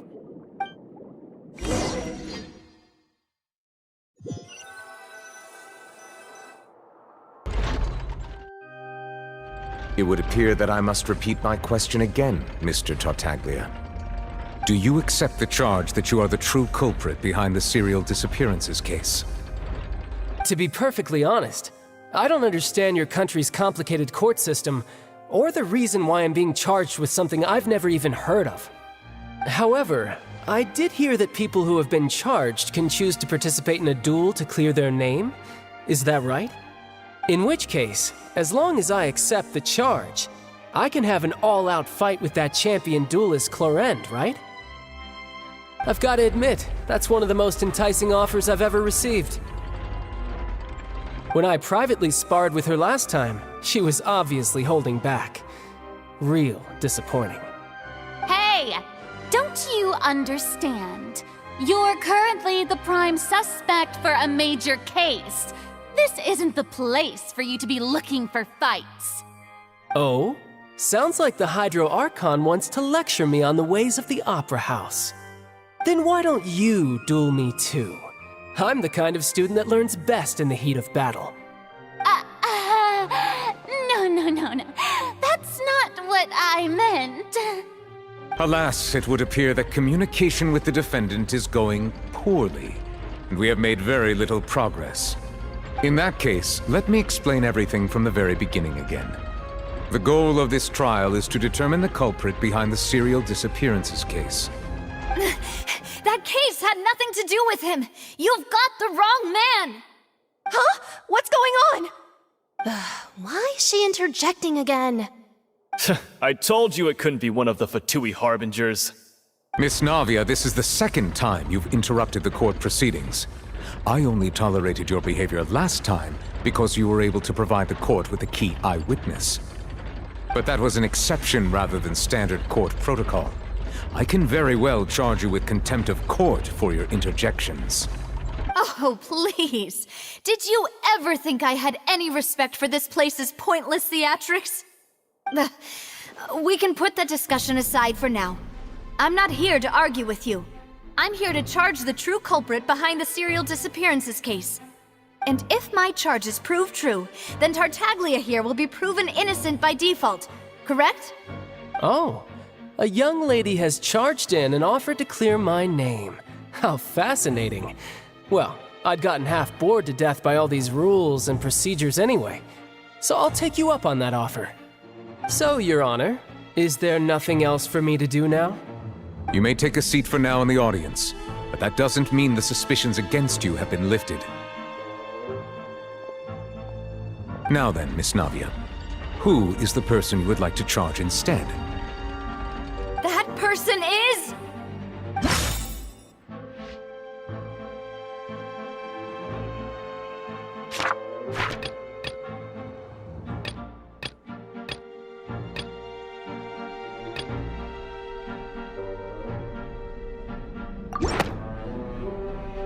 Marcel, the head of Confrérie of Cabrières! Huh? What confrérie? Never heard of them in my life. I've heard of them, but weren't they Spina di Rosula's sister organization? Oh, is this going to be a friends to enemies type situation? Please let me remind you, Miss Navia, that charging someone is an incredibly serious matter. Committing to the charge also means taking on the legal responsibilities associated with it. And if the charge fails, depending on the circumstances, you may also be charged with the crime of making a false accusation. Knowing this, do you still wish to charge this man? Yes, I do. In that case, I declare the charge to be valid. Miss Navia and attorneys, please take your places on the court. Members of the guards, please contact Mr. Marcel right away so that he may stand trial.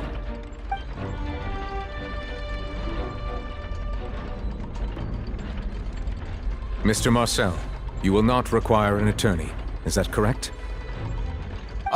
Apologies. It all just happened so quickly. I still haven't figured out what's going on. I think an attorney won't be necessary. This is probably just a misunderstanding between me and Navia. Very well. In that case, since both sides have now arrived, Miss Navia, please present your charges. I would like to take everyone back to 3 years ago, to the case of Callus the Unfaithful. Only through elucidating what really happened in that case can we connect all the dots for the serial disappearances case. Navia, do you really think that I was the one who killed your father? Come on, why would I do that? Callus was my benefactor, and remember, both you and I only ran to the scene when we heard the sound of a gun. If that's enough to make me a suspect, wouldn't that make everyone at that banquet a suspect as well? I think there's no point in getting into the specifics right now. The audience doesn't even have the big picture yet. Even I'm struggling to remember some details of that case. Exactly correct, Your Honor. I must refresh everyone's memory about that case before I can explain my charge and reasoning. I see. In which case, I will recount the findings about that case as originally recorded by Maison Gardiennage.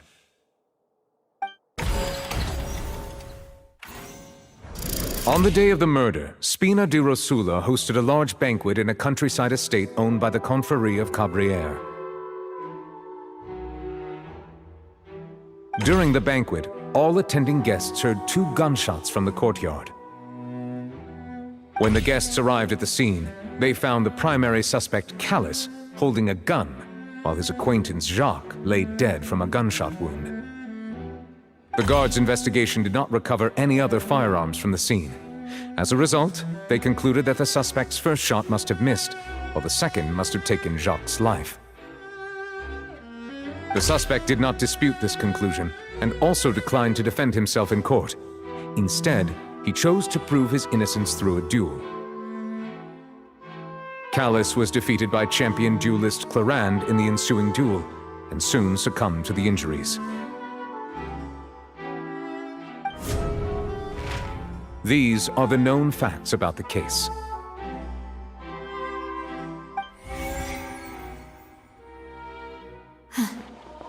The one with the motive to kill was Jacques, not my father. And even so, Jacques still had no reason to pull the trigger. In truth, the third person shot Jacques first, and was shot in turn by my father when my father seized the gun from him. After that, the true culprit turned the third person into water, erasing all traces of him from the scene. Thank you for the summary, Your Honor. Of course, the guard's conclusion appeared quite sensible to us at the time. However, we should revisit the case now that we've gained new information about the abilities of water from the primordial sea.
Something's not right.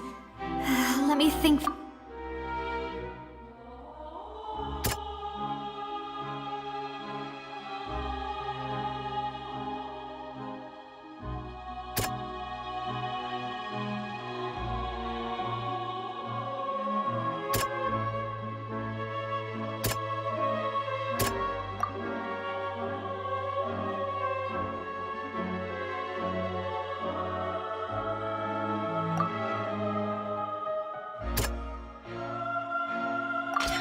The testimony of the victim's family confirms that Jacques had thoughts of assassinating Callus when he set out for the banquet. However, in the end, he reconsidered, and instead shared everything with Callus, hoping to seek the latter's protection. Unfortunately for Jacques, the true culprit had already considered this possibility, and had sent out another assassin.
Something's not right.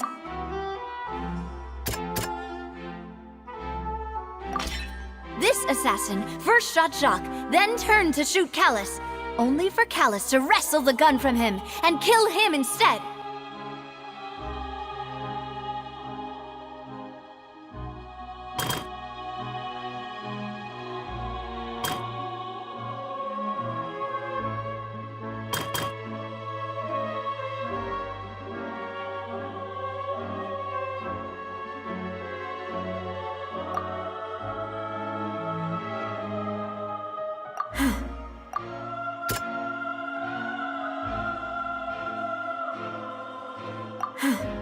Something... A pile of clothing was found at the scene.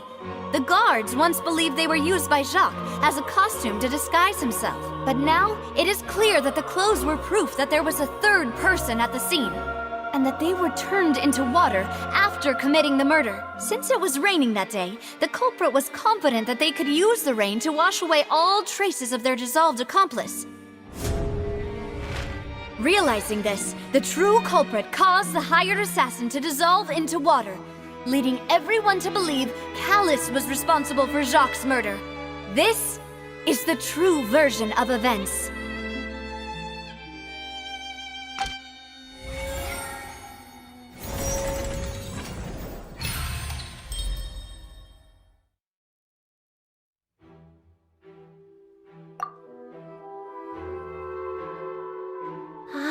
That's what happened. Wait, you're telling me something as dangerous as water from the primordial sea has been used for all these years? What a great theory. It also explains Callus's and Jacques' respective motives. I guess they didn't shoot each other after all. Mr. Marcel, you are the one being charged with the crime. You should provide a rebuttal if you wish to prove your innocence. Ah, but I think I agree with everything Navia just said. In fact, there was nothing in her speech that directly implicated me. Then, may I ask some questions? In my opinion, we primarily need to determine two things. One, do you have the evidence to back up your claims? But I'm afraid not. At least not at this very moment. Boo! If you don't have any evidence, you should just go home! I may not have the evidence with me, but I know where I could go to collect it. If we look up the deserted clothes against a record of people who went missing around the same time, we should be able to find a match. Considering the serial disappearances case, the guards probably kept careful records of all missing persons from around that time, regardless of age or gender. That makes sense to me.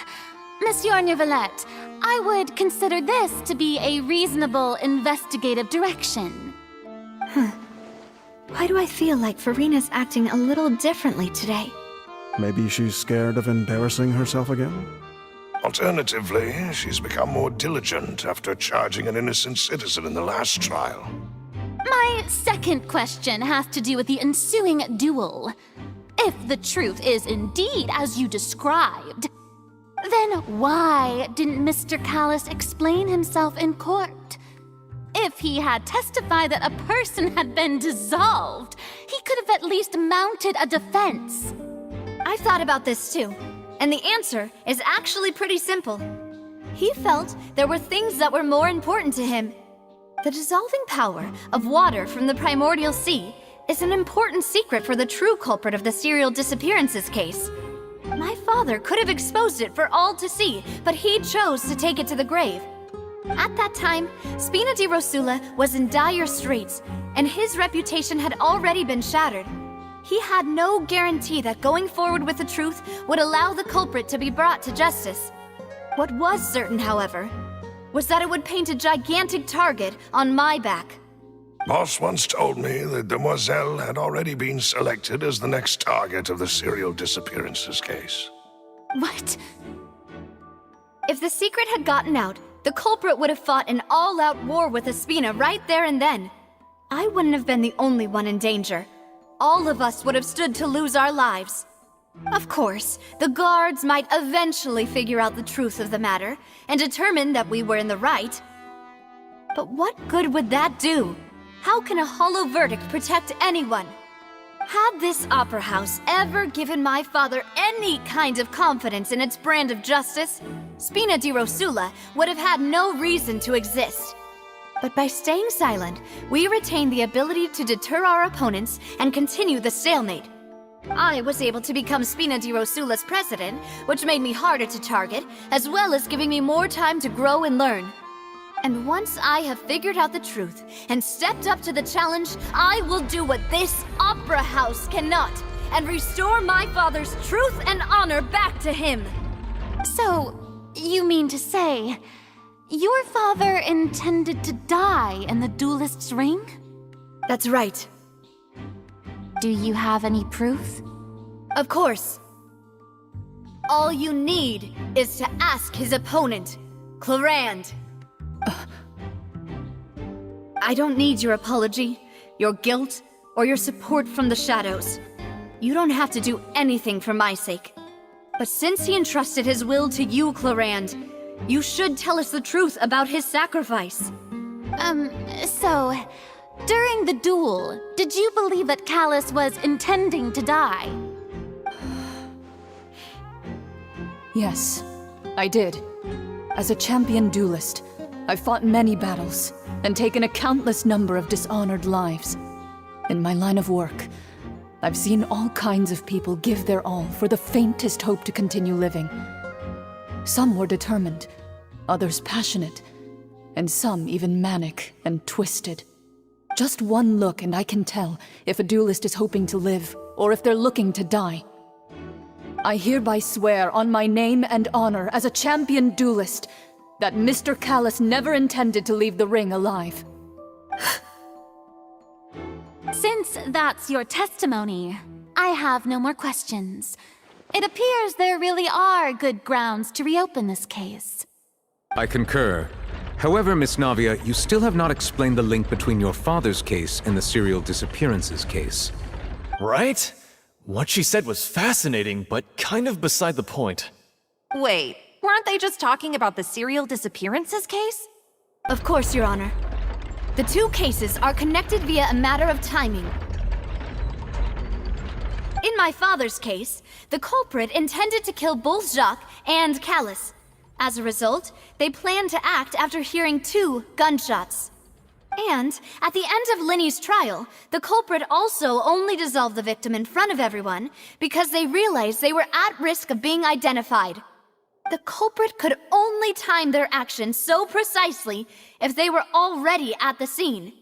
Coincidentally, Marcel attended both the banquet and the trial. So that's why you suspected me. Even after hearing your reasoning, I still can't help but find it a little preposterous. I'm used to it, though. You've always been an impulsive and sentimental child, Navia. It's one of your most endearing traits. No need to appeal to pathos. I won't try to refute your points one by one, but even if everything you just said was true, can you prove that I was the only person present at both events? On top of that, does a person have to be physically present to control the timing? Can't someone remotely monitor the place?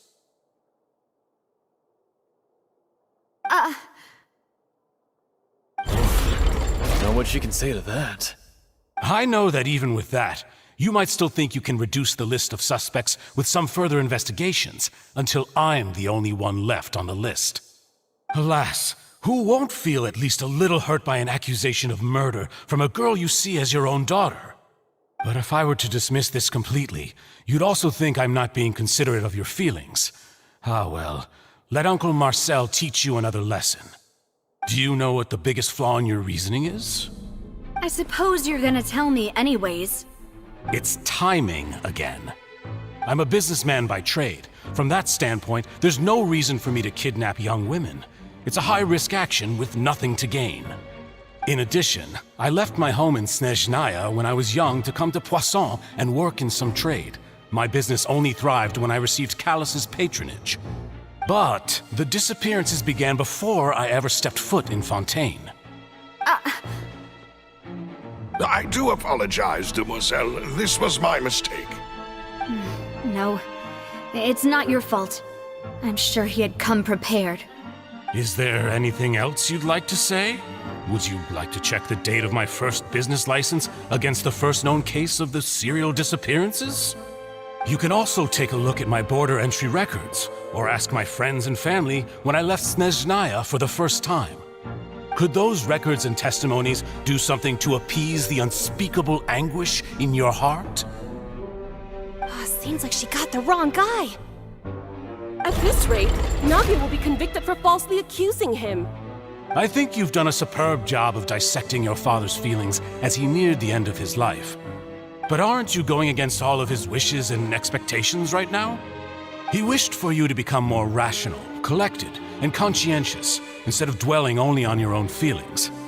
Once you've learned to be more considerate of others' feelings, and to stop rushing headlong into things, you'd have met most of his expectations. This isn't just about me, and it never has been.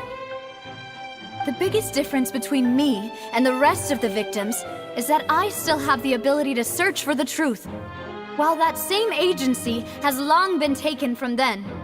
The people whose families were destroyed by synth abuse, the people who lost their loved ones to the serial disappearances, and the people who suffered tragic ends due to their sense of justice. Many people's images are flashing before my eyes. I'm sure some are coming to those of you in the audience as well. And whose image do you see, Marcel? Is it a man named Vacher? Oh, so you do know that name. I'm merely surprised you'd suddenly say the name of someone I've never even heard of. I was waiting for you to say that.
side effects.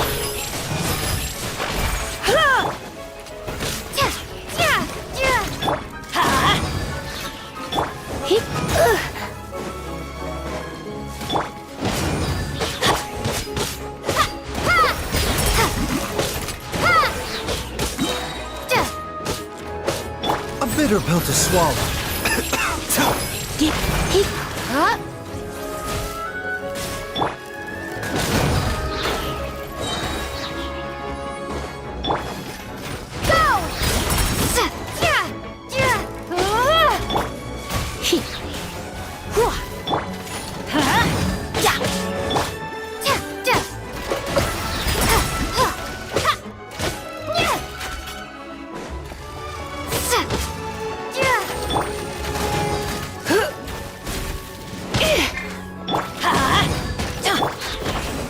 The doctor will see.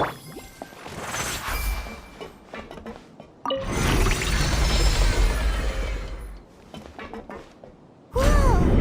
The floor is going up! Is it because of this mechanism in the middle? That guy really prepared a lot of stuff for this place.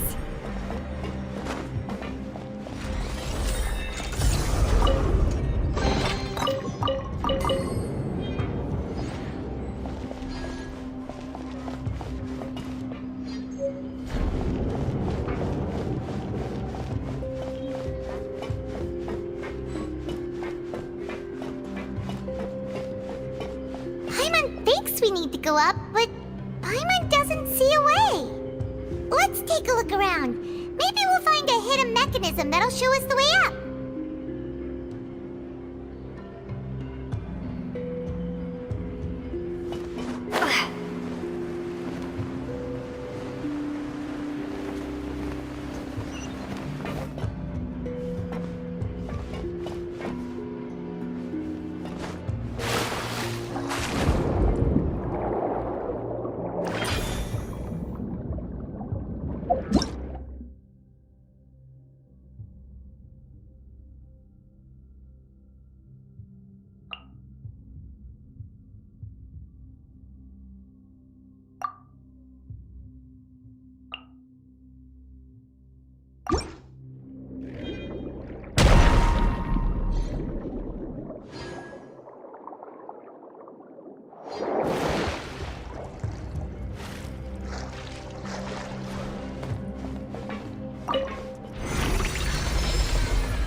The water level is rising! Now we can swim to the top! But this is still a ways away from where we need to go.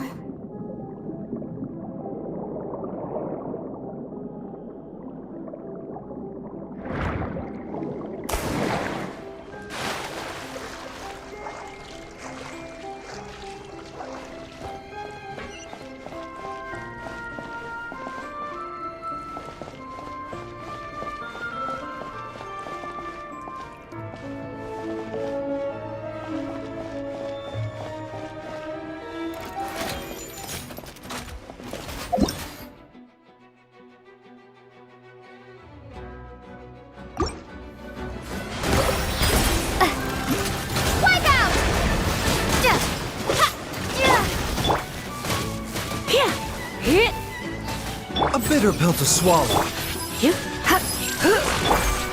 Let's light it up! Don't be such a brute. You're in for a little shock.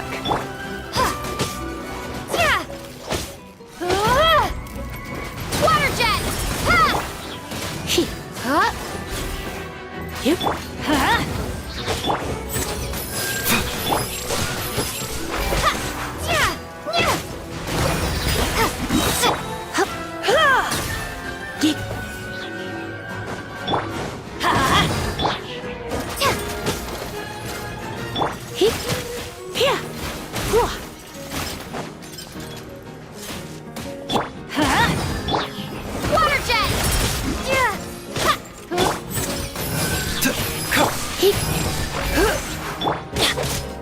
Let's light it up!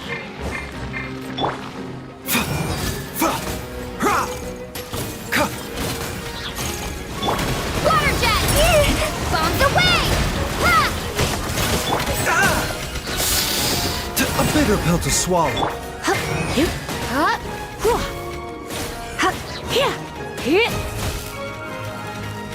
Try not to enjoy this.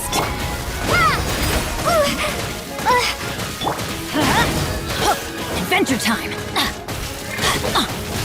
Let's light it up!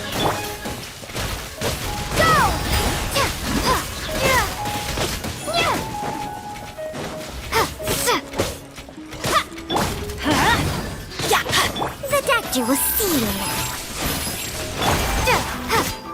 Water jet! Water jet!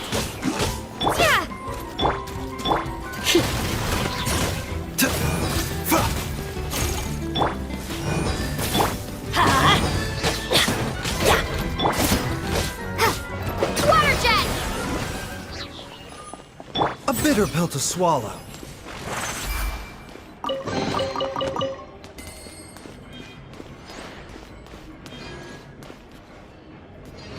The doctor will see you now.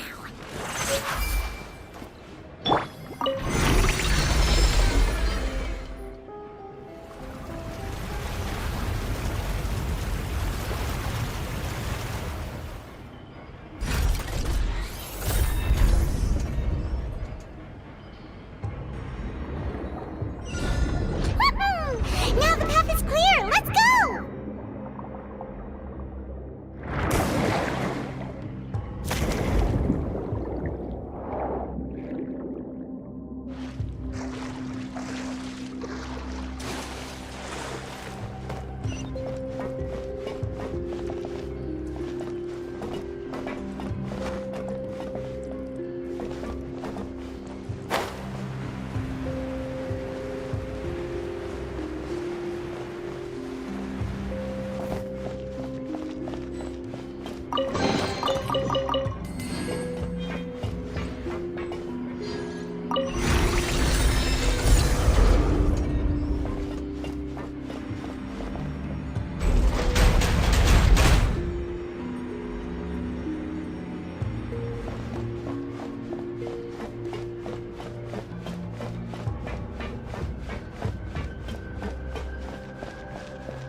Adventure time! Let's light it up! Adventure time! A bitter pill to swallow.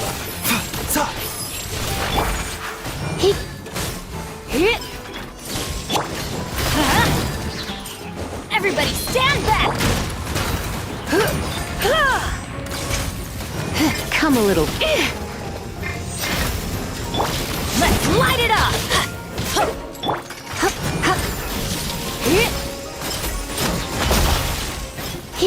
The doctor will see you now.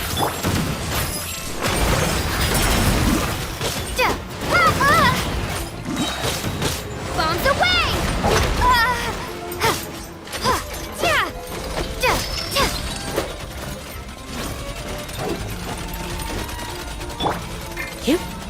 A bitter pill to swallow.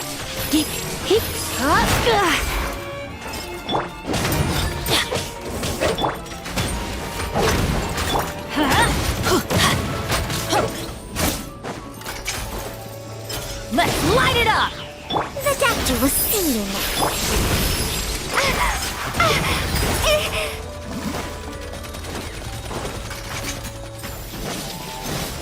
Water jet!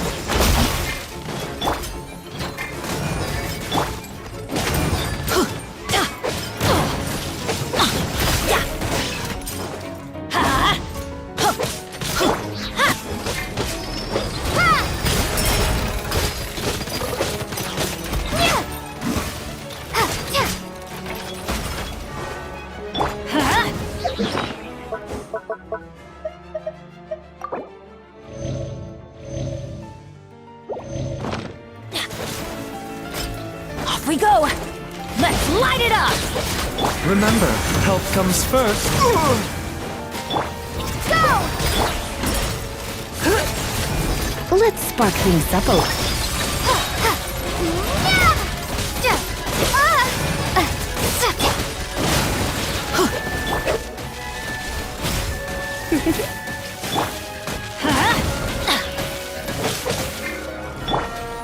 Water jet! A bitter pill to swallow.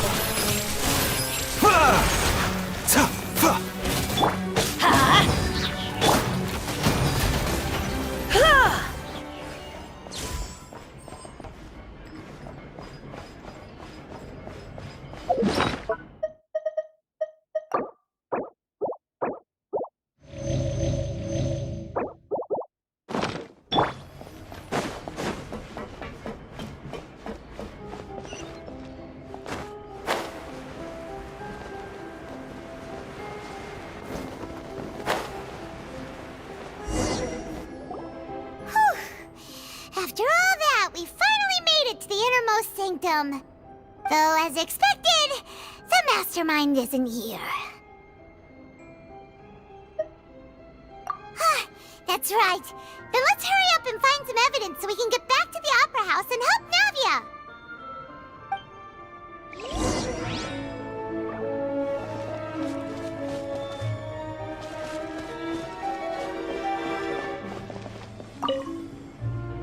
What's this over here? Looks like some kind of place for research.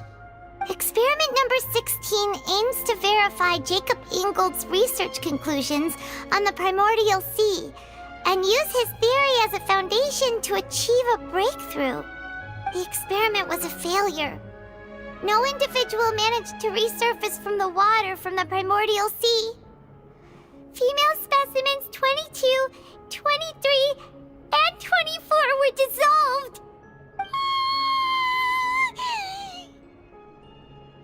Sorry, Traveler. Paimon will try her best. It's just that Paimon's never read something so scary before. How can someone write something that terrible in such a matter-of-fact tone? You read the rest. Paimon's too scared to keep going.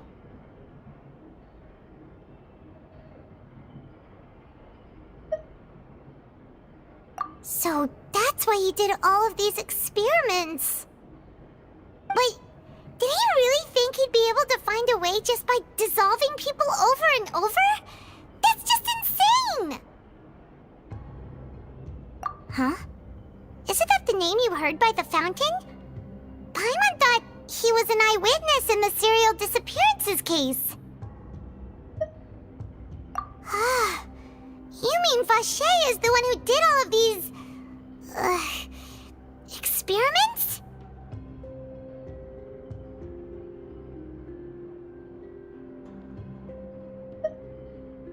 So that's it!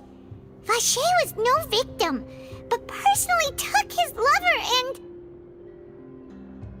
No, that's not it either! If that's the case, why would he want people to resurface from the water? In any case, Paimon will write it all down.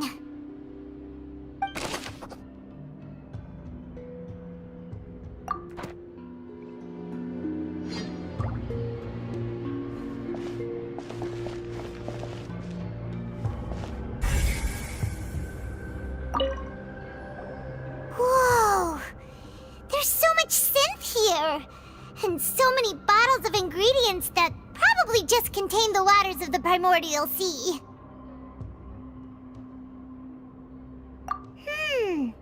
Mixing in progress. Ready to drink? Stock sample? Huh. They've also got all the synth pretty clearly labeled. Whoa! There's even fruit-flavored synth? Yep, it's super obvious.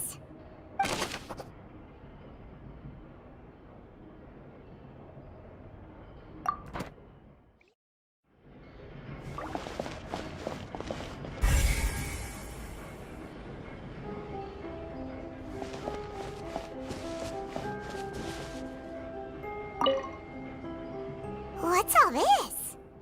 Aw, it's a bunch of really cute things!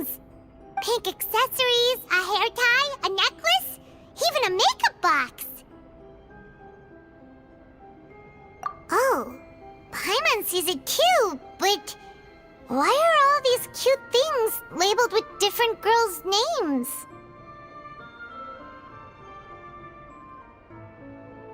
Huh? You mean the girls from the serial disappearances? They were brought here? And then they were turned into water. And all the boxes of things. These names. That means... Oh, this is terrible!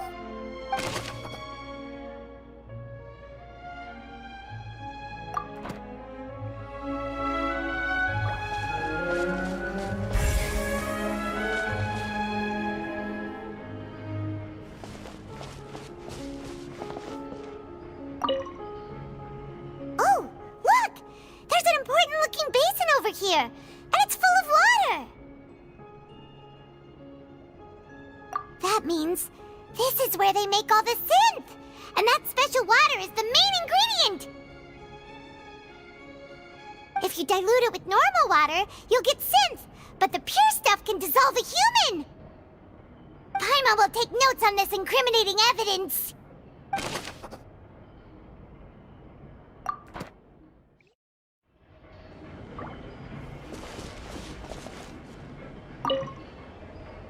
Let's see what's written here. Nothing escapes Detective Paimon's eyes. Callus. Navia's father. Oh, this seems to be an investigation report on him.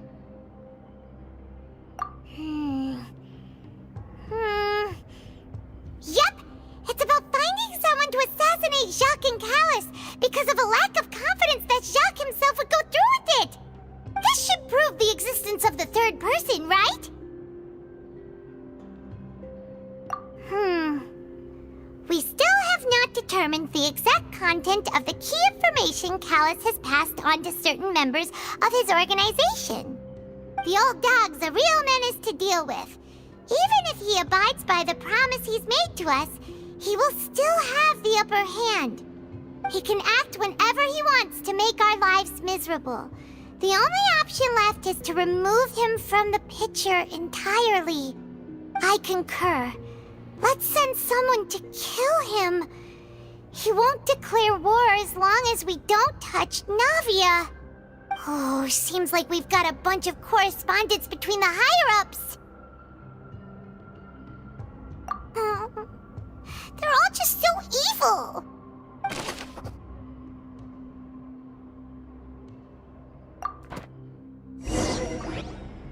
We've looked at almost everything here, and it seems like our theories were spot on. But... yeah, we haven't found anything that reveals his true identity. No wonder even Nervalette wasn't able to find anything. Whoever it is probably destroyed everything to do with that name a long time ago. That way, even if we bring all this back to the opera, we won't be able to identify the true culprit. Sure thing. Paimon won't admit defeat to this guy either.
worry.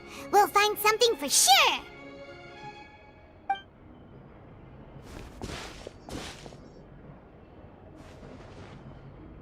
Ugh. Nothing at all. And Paimon can't even find snacks either.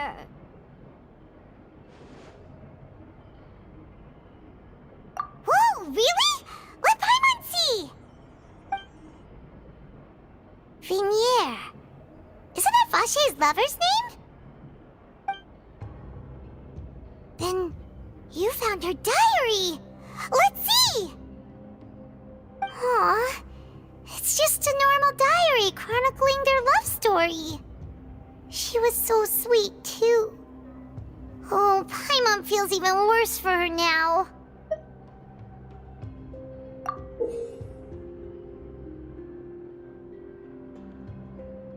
So many! A whole page's worth! But they're all crossed out. Was she unhappy with all of them? The final name she decided on was... Marcel. Wait, but Marcel's pretty old. Has this case been going on for so long that he's Vache and Vinier's grown son?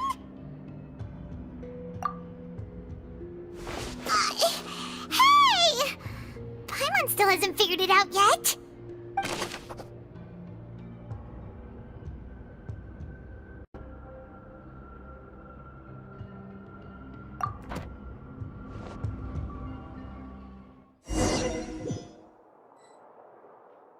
And whose image do you see, Marcel? Is it a man named Vache? Oh, so you do know that name. I'm merely surprised you'd suddenly say the name of someone I've never even heard of. I was waiting for you to say that. Navia! We're back! As expected of my partner. I just knew you'd return in the nick of time. Just how often do you intend to flout the rules of this court? It's all right, Monsieur Nervalette. Given their confidence, I expect they've found the crucial evidence.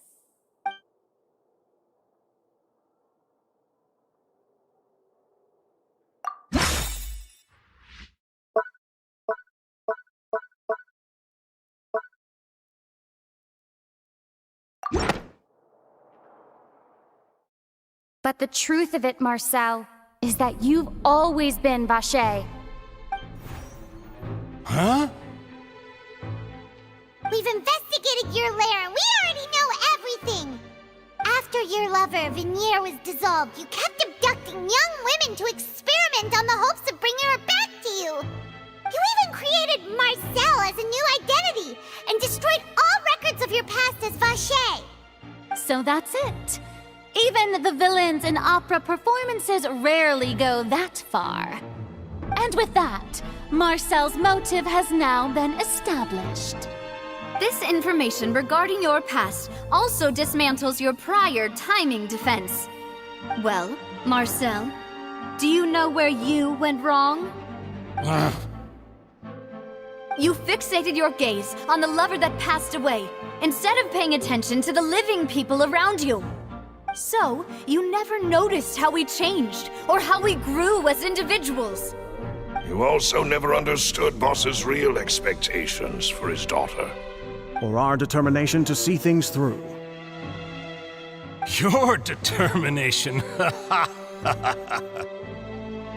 Mr. Marcel, please speak up now if you would like to defend yourself. Otherwise, the trial will move on to the next stage. Do you really think I wanted to do any of this?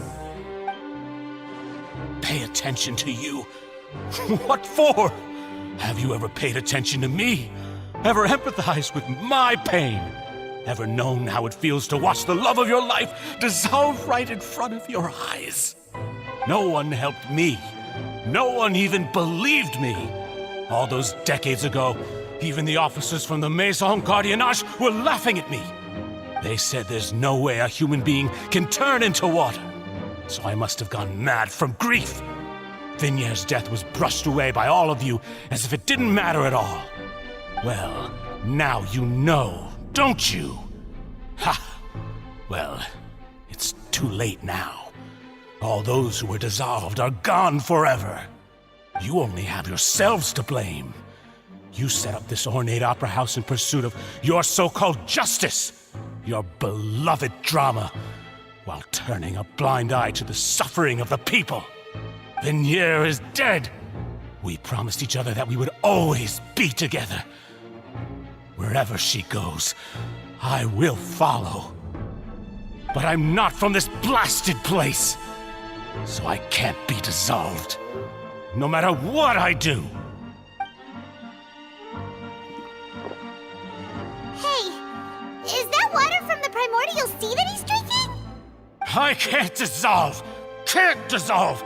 Can't dissolve! Do you all see? I can't go! I can't follow!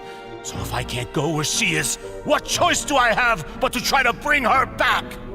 I did all of that, and in the end, that accursed Callus still got the better of me. I spent my entire life living on pins and needles, only to get stabbed by his idiot daughter at the very end. The suspect is exhibiting signs of mental distress. Guards, please restrain him. Don't touch me! Don't anybody come near me! I still need to save Vignier.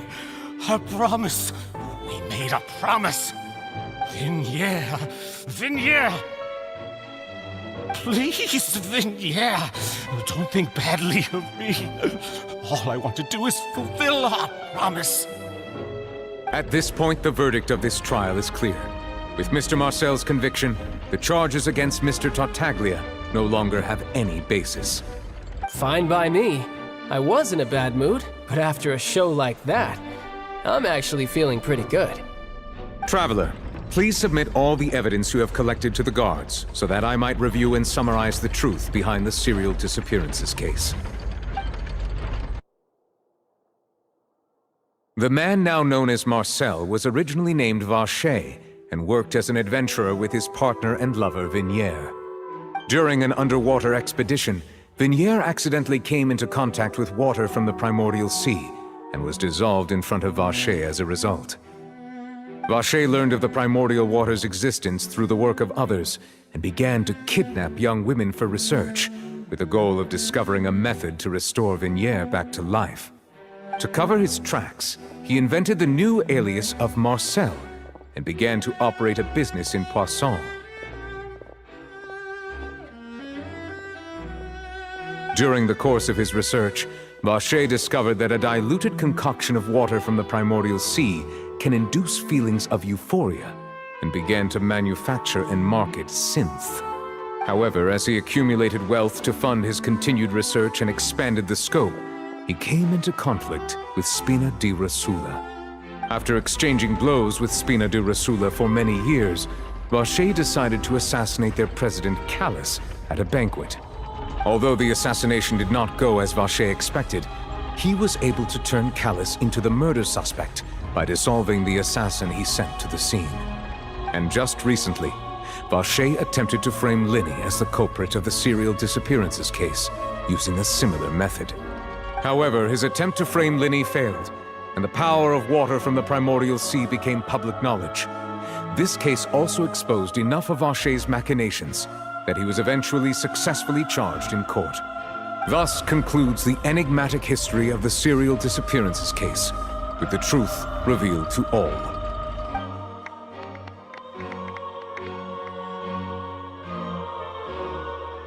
The Oratrice will now deliver the final verdict regarding the charges against Mr. Vacher.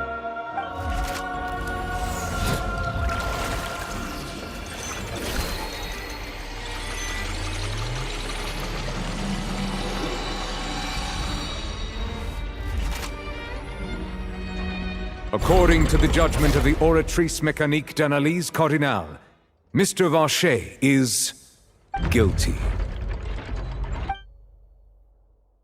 Guards! Take Vacher away. Good. It's what he deserves. With that, the serial disappearances case is over now. We really just witnessed history. Who would have thought the true culprit would be such a polite and well-spoken guy?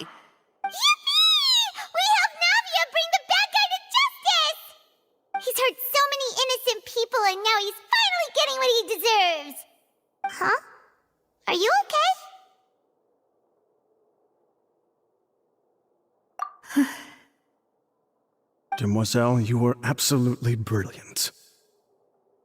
The day our late boss had always hoped for has finally come. You can rest easy now, knowing justice has been served. Yeah. It's finally over. It's all thanks to you guys. And my partner. See, Papa? Spina di Rosula's still doing well with me at the helm. Well now, hasn't this been a most delicious piece of drama? The villain has been caught, justice has been served, past wrongs have been righted, and it's a big ol' happy ending. Since it's been such a great show, I'll just let the false accusations against me slide. Either way, I've still got some business to attend to. So, if you'll excuse me... Please wait just one moment, Mr. Tartaglia. What now? None of this has anything to do with me. According to court protocol, since this trial was initiated due to a charge against you, a verdict must also be made regarding the initial charge before the trial can conclude. Oh, come on. Is this really necessary? Haven't you already caught the real criminal? Isn't it time for side characters like me to exit stage left? Please respect the laws of Fontaine. This has always been the rule. All right, but this sure is a lot of hassle. All I need to do is stand over there, right? Let's just get this over with. Through evidence presented in the public trial that was just held, it has been established that Mr. Tartaglia has no direct connection to the serial disappearances case. The guilty party has been identified, and thus it is logical to suppose Mr. Tartaglia is innocent of the charges. We now turn to the Oratrice Mécanique d'Analyse Cardinale to render the final verdict on the charges.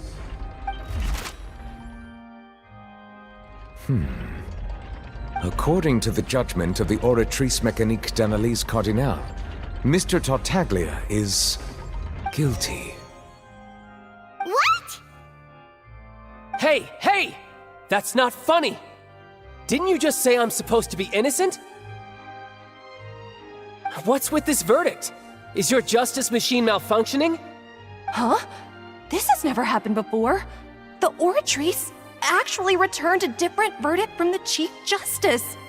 I mean, have you ever heard of an innocent Fatui Harbinger? Do you think the Oratrice might have just convicted him on general principle? But weren't the charges about the serial disappearances case? No matter what else he's guilty of, it shouldn't affect the verdict in this case, right? The judgment of the Oratrice Mécanique d'Analyse Cardinale is, by law, the final verdict of the court. We must accept the guilty verdict. Guards, please take the suspect into custody per court protocol.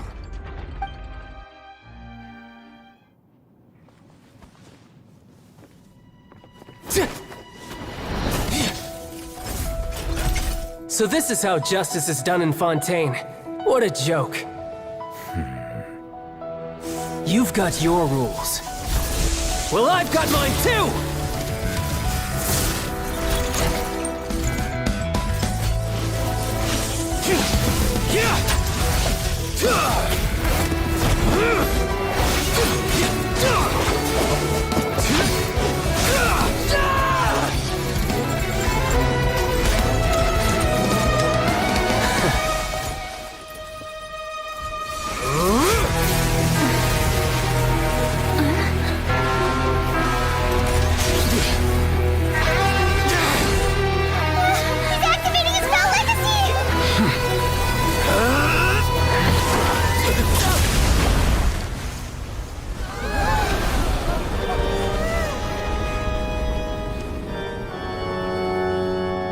I am sorry.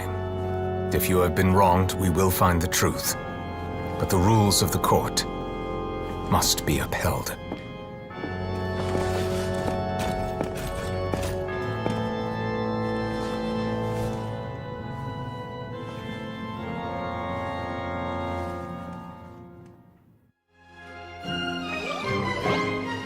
Hey, Monsieur Novelette, what's going on? Shouldn't they have been cleared already? Apologies. This is also the first time I've encountered such a situation. However, according to the rules established at the conception of Fontaine's court system, The Oratrice's judgment is the final verdict of the court. All I do is follow court procedure. As for why the Oratrice arrived at the conclusion it did, you should probably ask someone more knowledgeable than me.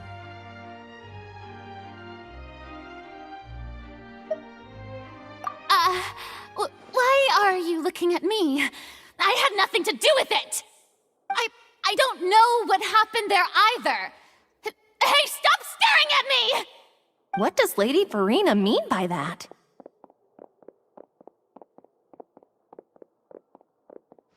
She says she has no idea either? But that's impossible. Didn't she create the Oratrice herself? Yeah, so are the verdicts reliable or not? Can results like this really be called justice?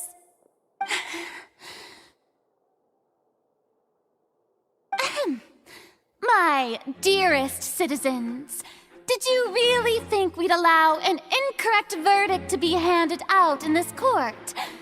Did you really believe that the judgment could be mistaken or be the result of some sort of random mishap? Don't tell me you thought even I had been blindsided by the Oratrice's result. But the way she looked just now, it was pretty obvious she had no idea what was going on. However, given the state of things, I shall give you an explanation. Everything that just took place, including my supposed shock and bafflement, was a part of an elaborate performance, with every action meant to stir up drama and excitement. And, of course, for every performance there is a script. Everything has unfolded exactly as I expected from the very beginning. As the embodiment of the very concept of justice, the Oratrice shall never render an arbitrary judgment! If you thought Child had nothing to do with the serial disappearances case, it is only because you've been blinded by the superficial appearance of innocence. Everything he's done, not to mention the danger he poses, are beyond ordinary comprehension and completely unforgivable! All shall be revealed in time. You will come to understand my noble intentions, as well as the absolute correctness of the Oratrice's verdict.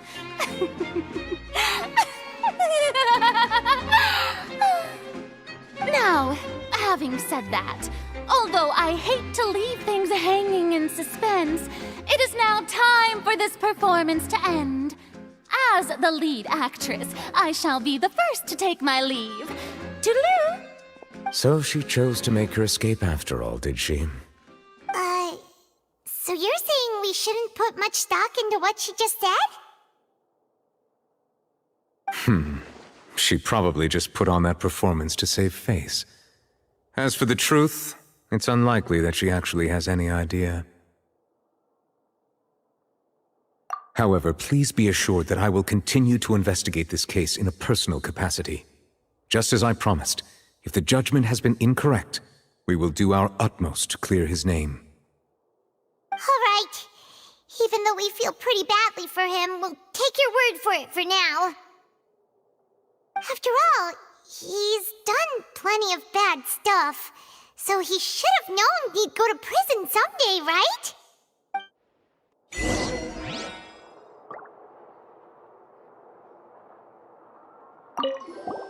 Oh, Monsieur Nervalet!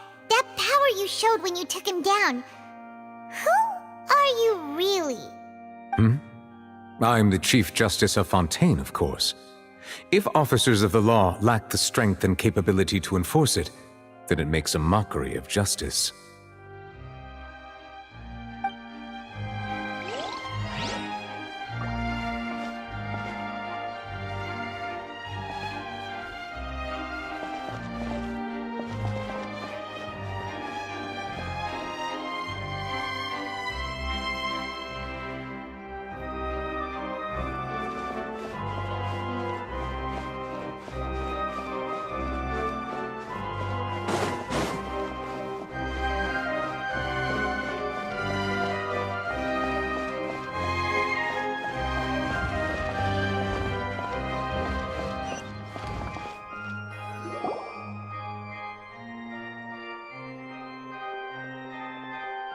Hey, what are you doing? Quick, stop him!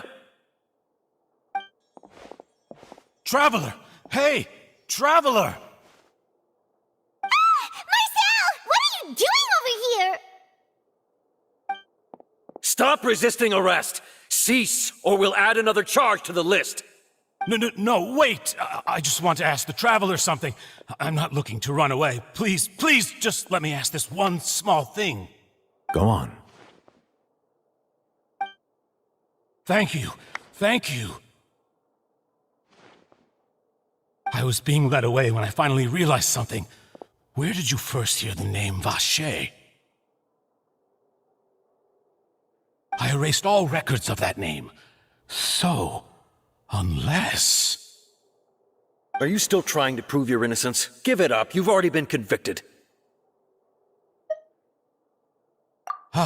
Really? You did? You're sure? You met her? But how could that be? How did you manage to do it?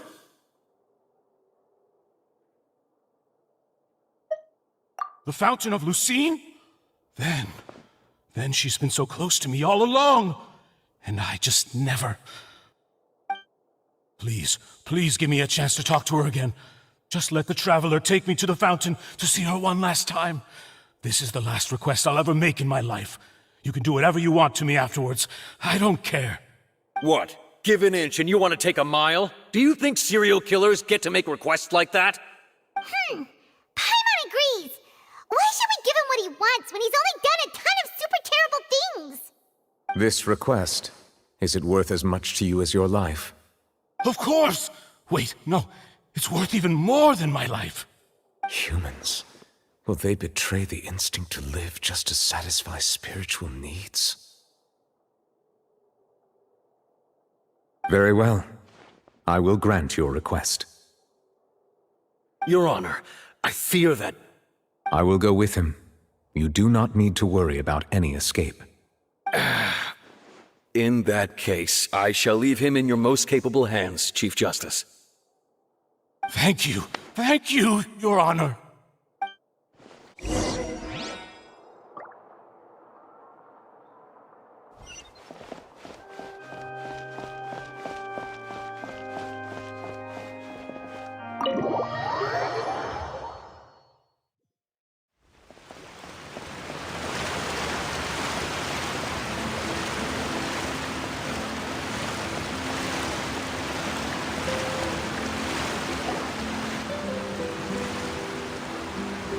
Is this the place? You said she's here, but what do I need to do to see her?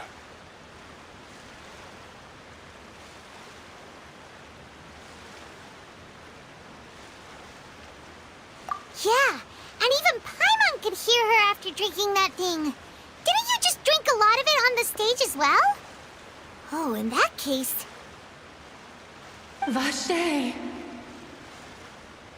Ah! Yes, that's it! So you heard it too! Vignier, it's me! It's me, Vacher! Vacher? Vacher! I'm here! Where are you, Vignier? I'm coming for you. I'm finally here for you. Hey, wait! Be careful! Hey, wait! Vignier, is that you? It's me, Vacher! Vignier! Vacher? Why did you come? Didn't I say? You don't need to look for me. You look a lot older than I remember. How long has it been? It's been more than 20 years. I've suffered for over 20 years since the day you left.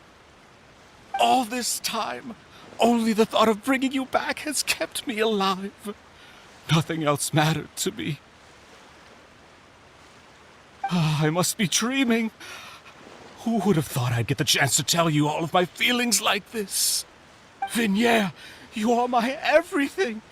I really don't know how I could live without you.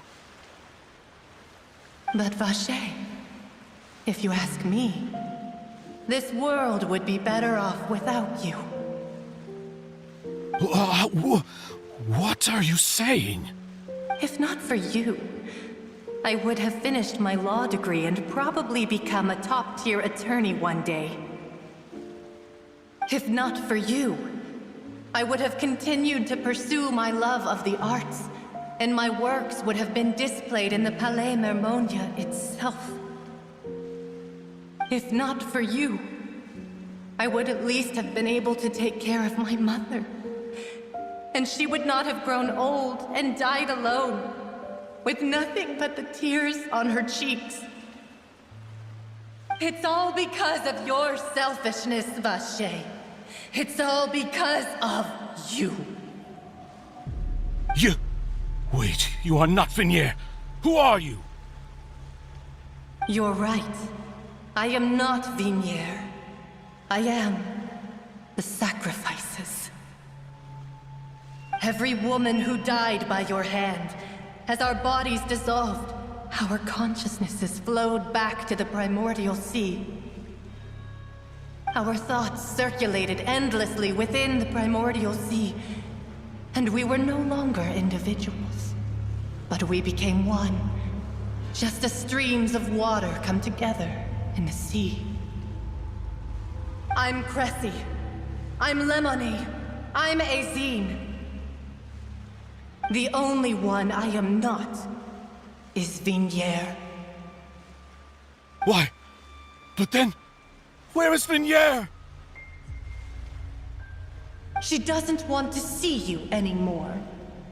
Every tendril of her consciousness is avoiding you. This is what you get for your selfishness.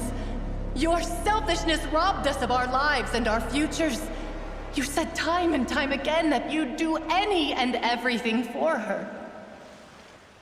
But did you ever consider whether she'd want to see you do the things that you did? If she would despise you for what you became?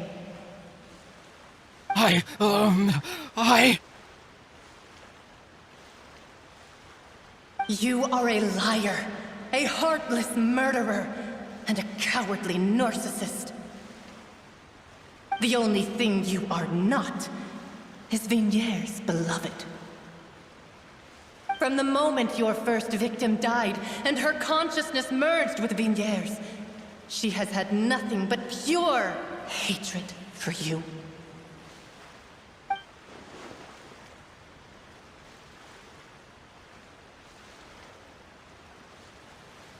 No! Vignier! She can't hate me. Let me see her, please. Have mercy. You still don't understand. When I said don't look for me, that came from the real Vignier. She really doesn't want to see you anymore. But on top of that, she also said that because it's her final drop of pity for you. She said that because she knew that if you did come here, we will show no mercy to you. Vache. Vache? Vache. Vache. Vache. Vache. Drown.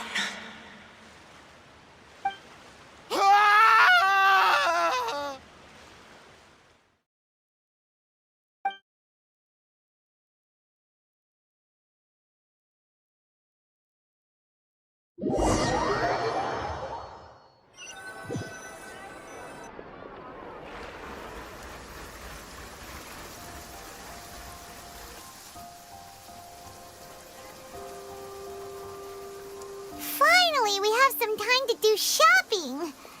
Gosh, it's really been a long time since we've been able to relax.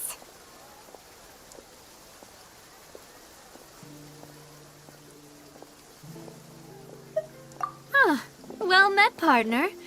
I knew something great was going to happen when I woke up in such a good mood today. Even this weather can't put a damper on the demoiselle's mood. It's a pleasure to see you both again. Oh, hey, Navia! It's been a few days. Paimon's already started to miss you. Oh, now that I believe. I'm easy to work with and always bring home the bacon. Who wouldn't treasure having a partner like me? Sounds like you're really enjoying life these days, Navia. What have you been busy with since the trial? It's just been one thing after the other. I've been making non-stop trips between Poisson and the court since then. Everyone from Spina di Rosula organized a memorial for my father. We never held a memorial when he first died, since everyone knew that even if we held one back then, no one was going to come. This time, though, everyone in Poisson, and even many people from the court, all attended. So his name's definitely been cleared now. That's what we like to hear. It's been the dearest wish of Demoiselle all along. That blasted stubborn fool. I was right to put my faith in him. I'm so glad I didn't give up on the case all those years ago. Oh, by the way, I ran into Charlotte just after I left the memorial service. Well, maybe it'd be more accurate to say I knew she would be there, and there was no way she'd just let me go. Huh? So you know Charlotte too? The Charlotte? Journalist from the Steambird? Yeah, way back when I first became the president of the Spina di Rosula, she was all over me. Wouldn't take no for an answer. I believe the story was called The True Heart of Darkness, Secret Tales of the Yellow Rose. To be fair, though, it was a really flattering feature. So, we've been on pretty good terms ever since. She was trying to lean on our friendship to get me to do an exclusive piece on the serial disappearances case. Oh yeah, she told us about that. She's always been super interested in that case, so now her wish has finally come true too. Anyway, I told her to make sure that when she writes about you guys entering the opera house with the critical evidence, that you both sound really cool. Now that's another thing to look forward to. We trust Charlotte's skills with a pen for sure. Oh, and in other news, I also took Clarand out for a meal. Oh, are you two on better terms now? While you were investigating Vaché's headquarters, Clarand gave testimony on my father's behalf. It was thanks to her that we were able to turn the tide. I wanted to thank her. I mean, there's also no point in being awkward all the time, so we took the chance to reconcile with each other. Oh, that's great. Paimon also thought Clarand wasn't actually a bad person. It's always good to have more friends. Anyway, now that the case has finally been solved, perhaps it will slowly begin to fade from the public consciousness. Oh, actually, there's still one last thing I need to do. What is it? I should pay a visit to my father's grave and tell him the truth of what happened, as well as how it all ended. And on top of that, just how much people still look up to him to this day. That includes me, too. Miss Navia. Indeed. We want to go too! We also think Callus is a really admirable person. Sure thing. I'd like you two to share the moment with me. After all, without you, there might not have been such a positive ending. Then in that case, everyone, let's be off. Considering the recent weather, we'll be lucky if we can reach Poisson before dark. Yeah, you're right. It's been raining non-stop for a few days now.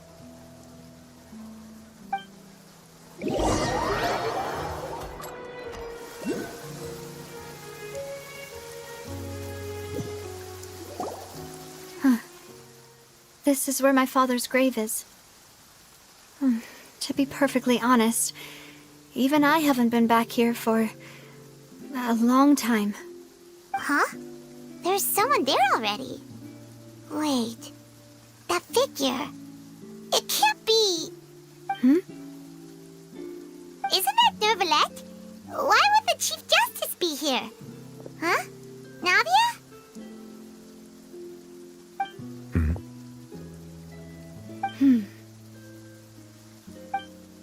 My apologies. I should have asked before coming to pay my respects. Don't say that. Sorry about that. Oh, I was trying to say there's no need for you to apologize. I wanted to show my father how much I've grown, but still, I doubt I've grown to the point that even the Chief Justice would feel compelled to apologize to me over and over. In that case, I will stop apologizing for now. You really could use some pointers on understanding human emotions, Monsieur Neuvillette. In any case, why did you come to Poisson? Well, ever since that day, I've been turning a question over and over in my head. Just what is justice anyway? There was once a time when I didn't want to believe that there could be anything more important to humans than life itself. Oh, rather than that, it's probably more truthful to say I didn't believe humans were capable of resisting the most basic instinct of living things. That they could rebel against their own nature, or consider certain things to be more important than their own lives. Which is also why I didn't stop your father from beginning that fateful duel. I believed that a truly innocent man would never throw away his life like that. That there was nothing, should have been nothing more important than one's own continued survival. But Mr. Callus proved me utterly and decisively wrong. If not for his sacrifice, the serial disappearances case would have remained unsolved to this day. Mr. Callus made the choice he did for his daughter, for his associates, and for many people completely unrelated to him. And in the end, from a certain perspective, one could say that he did it all for the sake of justice. A justice that's higher than life itself. So, you asked me why I came here. I just wanted to say my apologies to Mr. Callus in person. I should have noticed all of this much sooner. This regret has filled me with a sadness that has haunted me for days. That high and mighty chair in the Opera Epiclese indeed insulates one from many important things. Spina di Rosula, thank you so much for your hard work and perseverance. I'm sorry for being mad at you before. So, you're actually one of those types that's cold on the outside, but pretty thoughtful on the inside, huh? That reminds me of Silver, one of my guys. Sorry about that. Self-expression is not one of my strong suits. Didn't I just say you don't need to apologize? Ah, so Navia and Neuvillette seem to have made their peace as well. Let's not disturb them for now. We can wait till after they're done.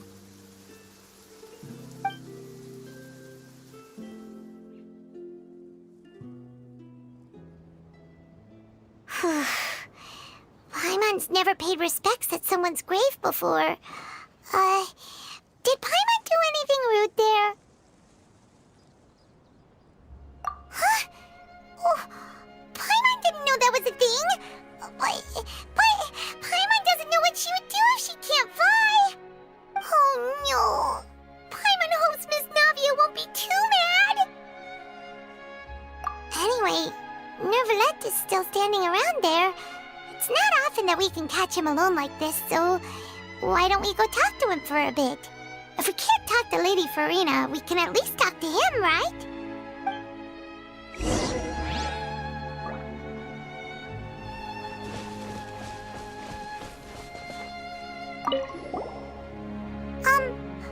Paimon's really sorry, Navia, but Paimon did something pretty disrespectful just now. What are you saying, Paimon? I don't think I get it.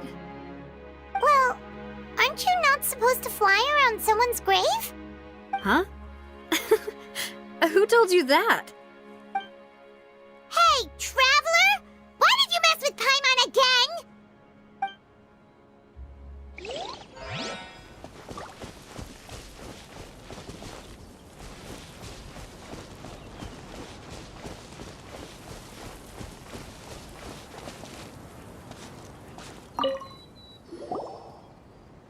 Oh, it's you two. Did Miss Navia invite you to come pay your respects to her father? Mm-hmm. We ran into Navia on the streets today, so we just followed her here. I see. Then is there something that I can help you with?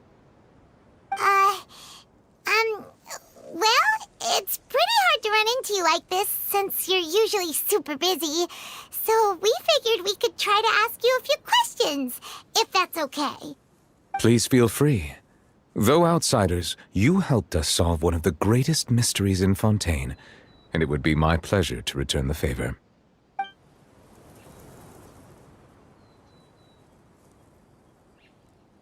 So, at court, the bad guys referred to that special water as water from the primordial sea, but what is it really? Truthfully, that name is already quite accurate. I can only surmise that Vacher and his ilk only learned of its nature and existence after extensive research. There used to be a special sea on the surface of this planet. The nature of its seawater was rather different from that of the sea we know today. Most of Tevat's life forms were first born in that special sea. You could say it nurtured much of the life on this planet. Huh. So it really was where everything began. It makes sense to call it primordial then. But today, the primordial sea no longer exists on the planet's surface. What Vacher discovered must have been some kind of special case, or a remnant from a truly ancient age. Huh. So that's how it is. Oh, you really know everything, Monsieur Neuvillette. But if that's the case, then why would people, at least people from Fontaine, dissolve in that kind of water? Indeed. Why would the primordial sea, which was known to engender and nurture life, suddenly reverse itself and devour life instead? To be frank, that also doesn't match my understanding of this world and its laws. There must still be some unknown secrets around the people of this land. Is there anything else you'd like to ask me about?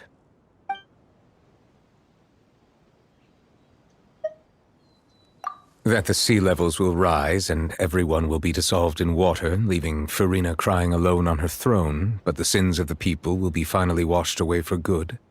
Does that appropriately summarize the version you've heard? That's right! It was Linny that told us back then. And that about covers all the main points. Yes, up to the present, I think we reached a point where we have no choice but to confront this prophecy directly.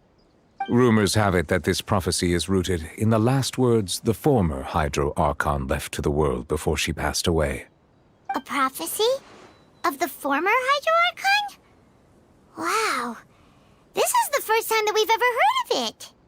2 parts of the prophecy have already proven correct. The rising sea levels and the ability of the people of Fontaine to be dissolved.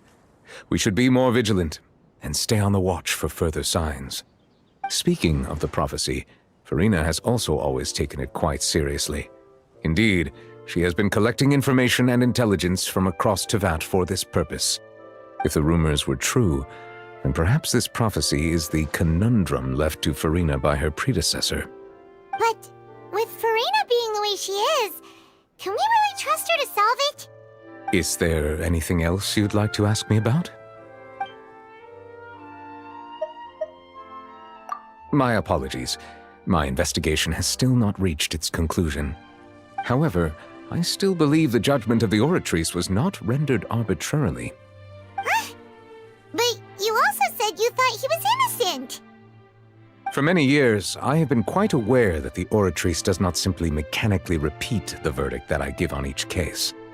As a divinely created mechanism, the people's unified faith in the concept of justice is integrated into it. Not only can it produce the incredible power of indemnitium, but it likely also possesses other traits, such as self-awareness. Which is all to say, I have been prepared for a situation like this for a long time. So when Linny told us that he heard a human voice from the room where the Oratrice's core is stored... I was not aware such a thing had occurred. Perhaps that could serve to prove my conjecture. I will add that to the list of items to investigate.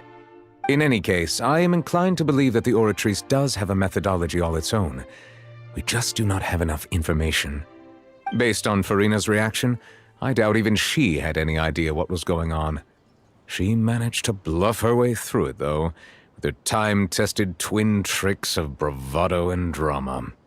While we do intend to get to the bottom of this, for now, we regret to say that the Fatui Harbinger will just have to bide his time in the fortress of Meripede. If we did incorrectly convict him of crimes he did not commit, we will most certainly compensate him to the fullest extent allowed by the law. If you ask Paimon, the only compensation he'll want is a no-holds-barred fight with you. Is there anything else you'd like to ask me about? Your sibling, another blonde-haired traveler. I'm sorry, but I've never seen anyone who matches that description.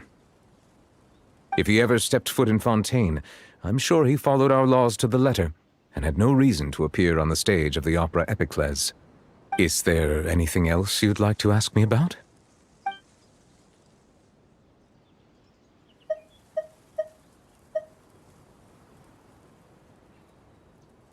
Very well. It was my honor to provide you with what answers I could. I very much enjoyed conversing with you. It will soon be time for me to leave this blissful tranquility behind and return to Palais Memornia. You really are super busy, Monsieur Neuvillette. Paimon thought you only came here to pay your respects today because you had the day off. Crime and villainy do not have the day off, and so justice must work around the clock as well. This is merely the nature of a justice's work. All right, you've got a point. Huh? Paimon just noticed that the rain has stopped.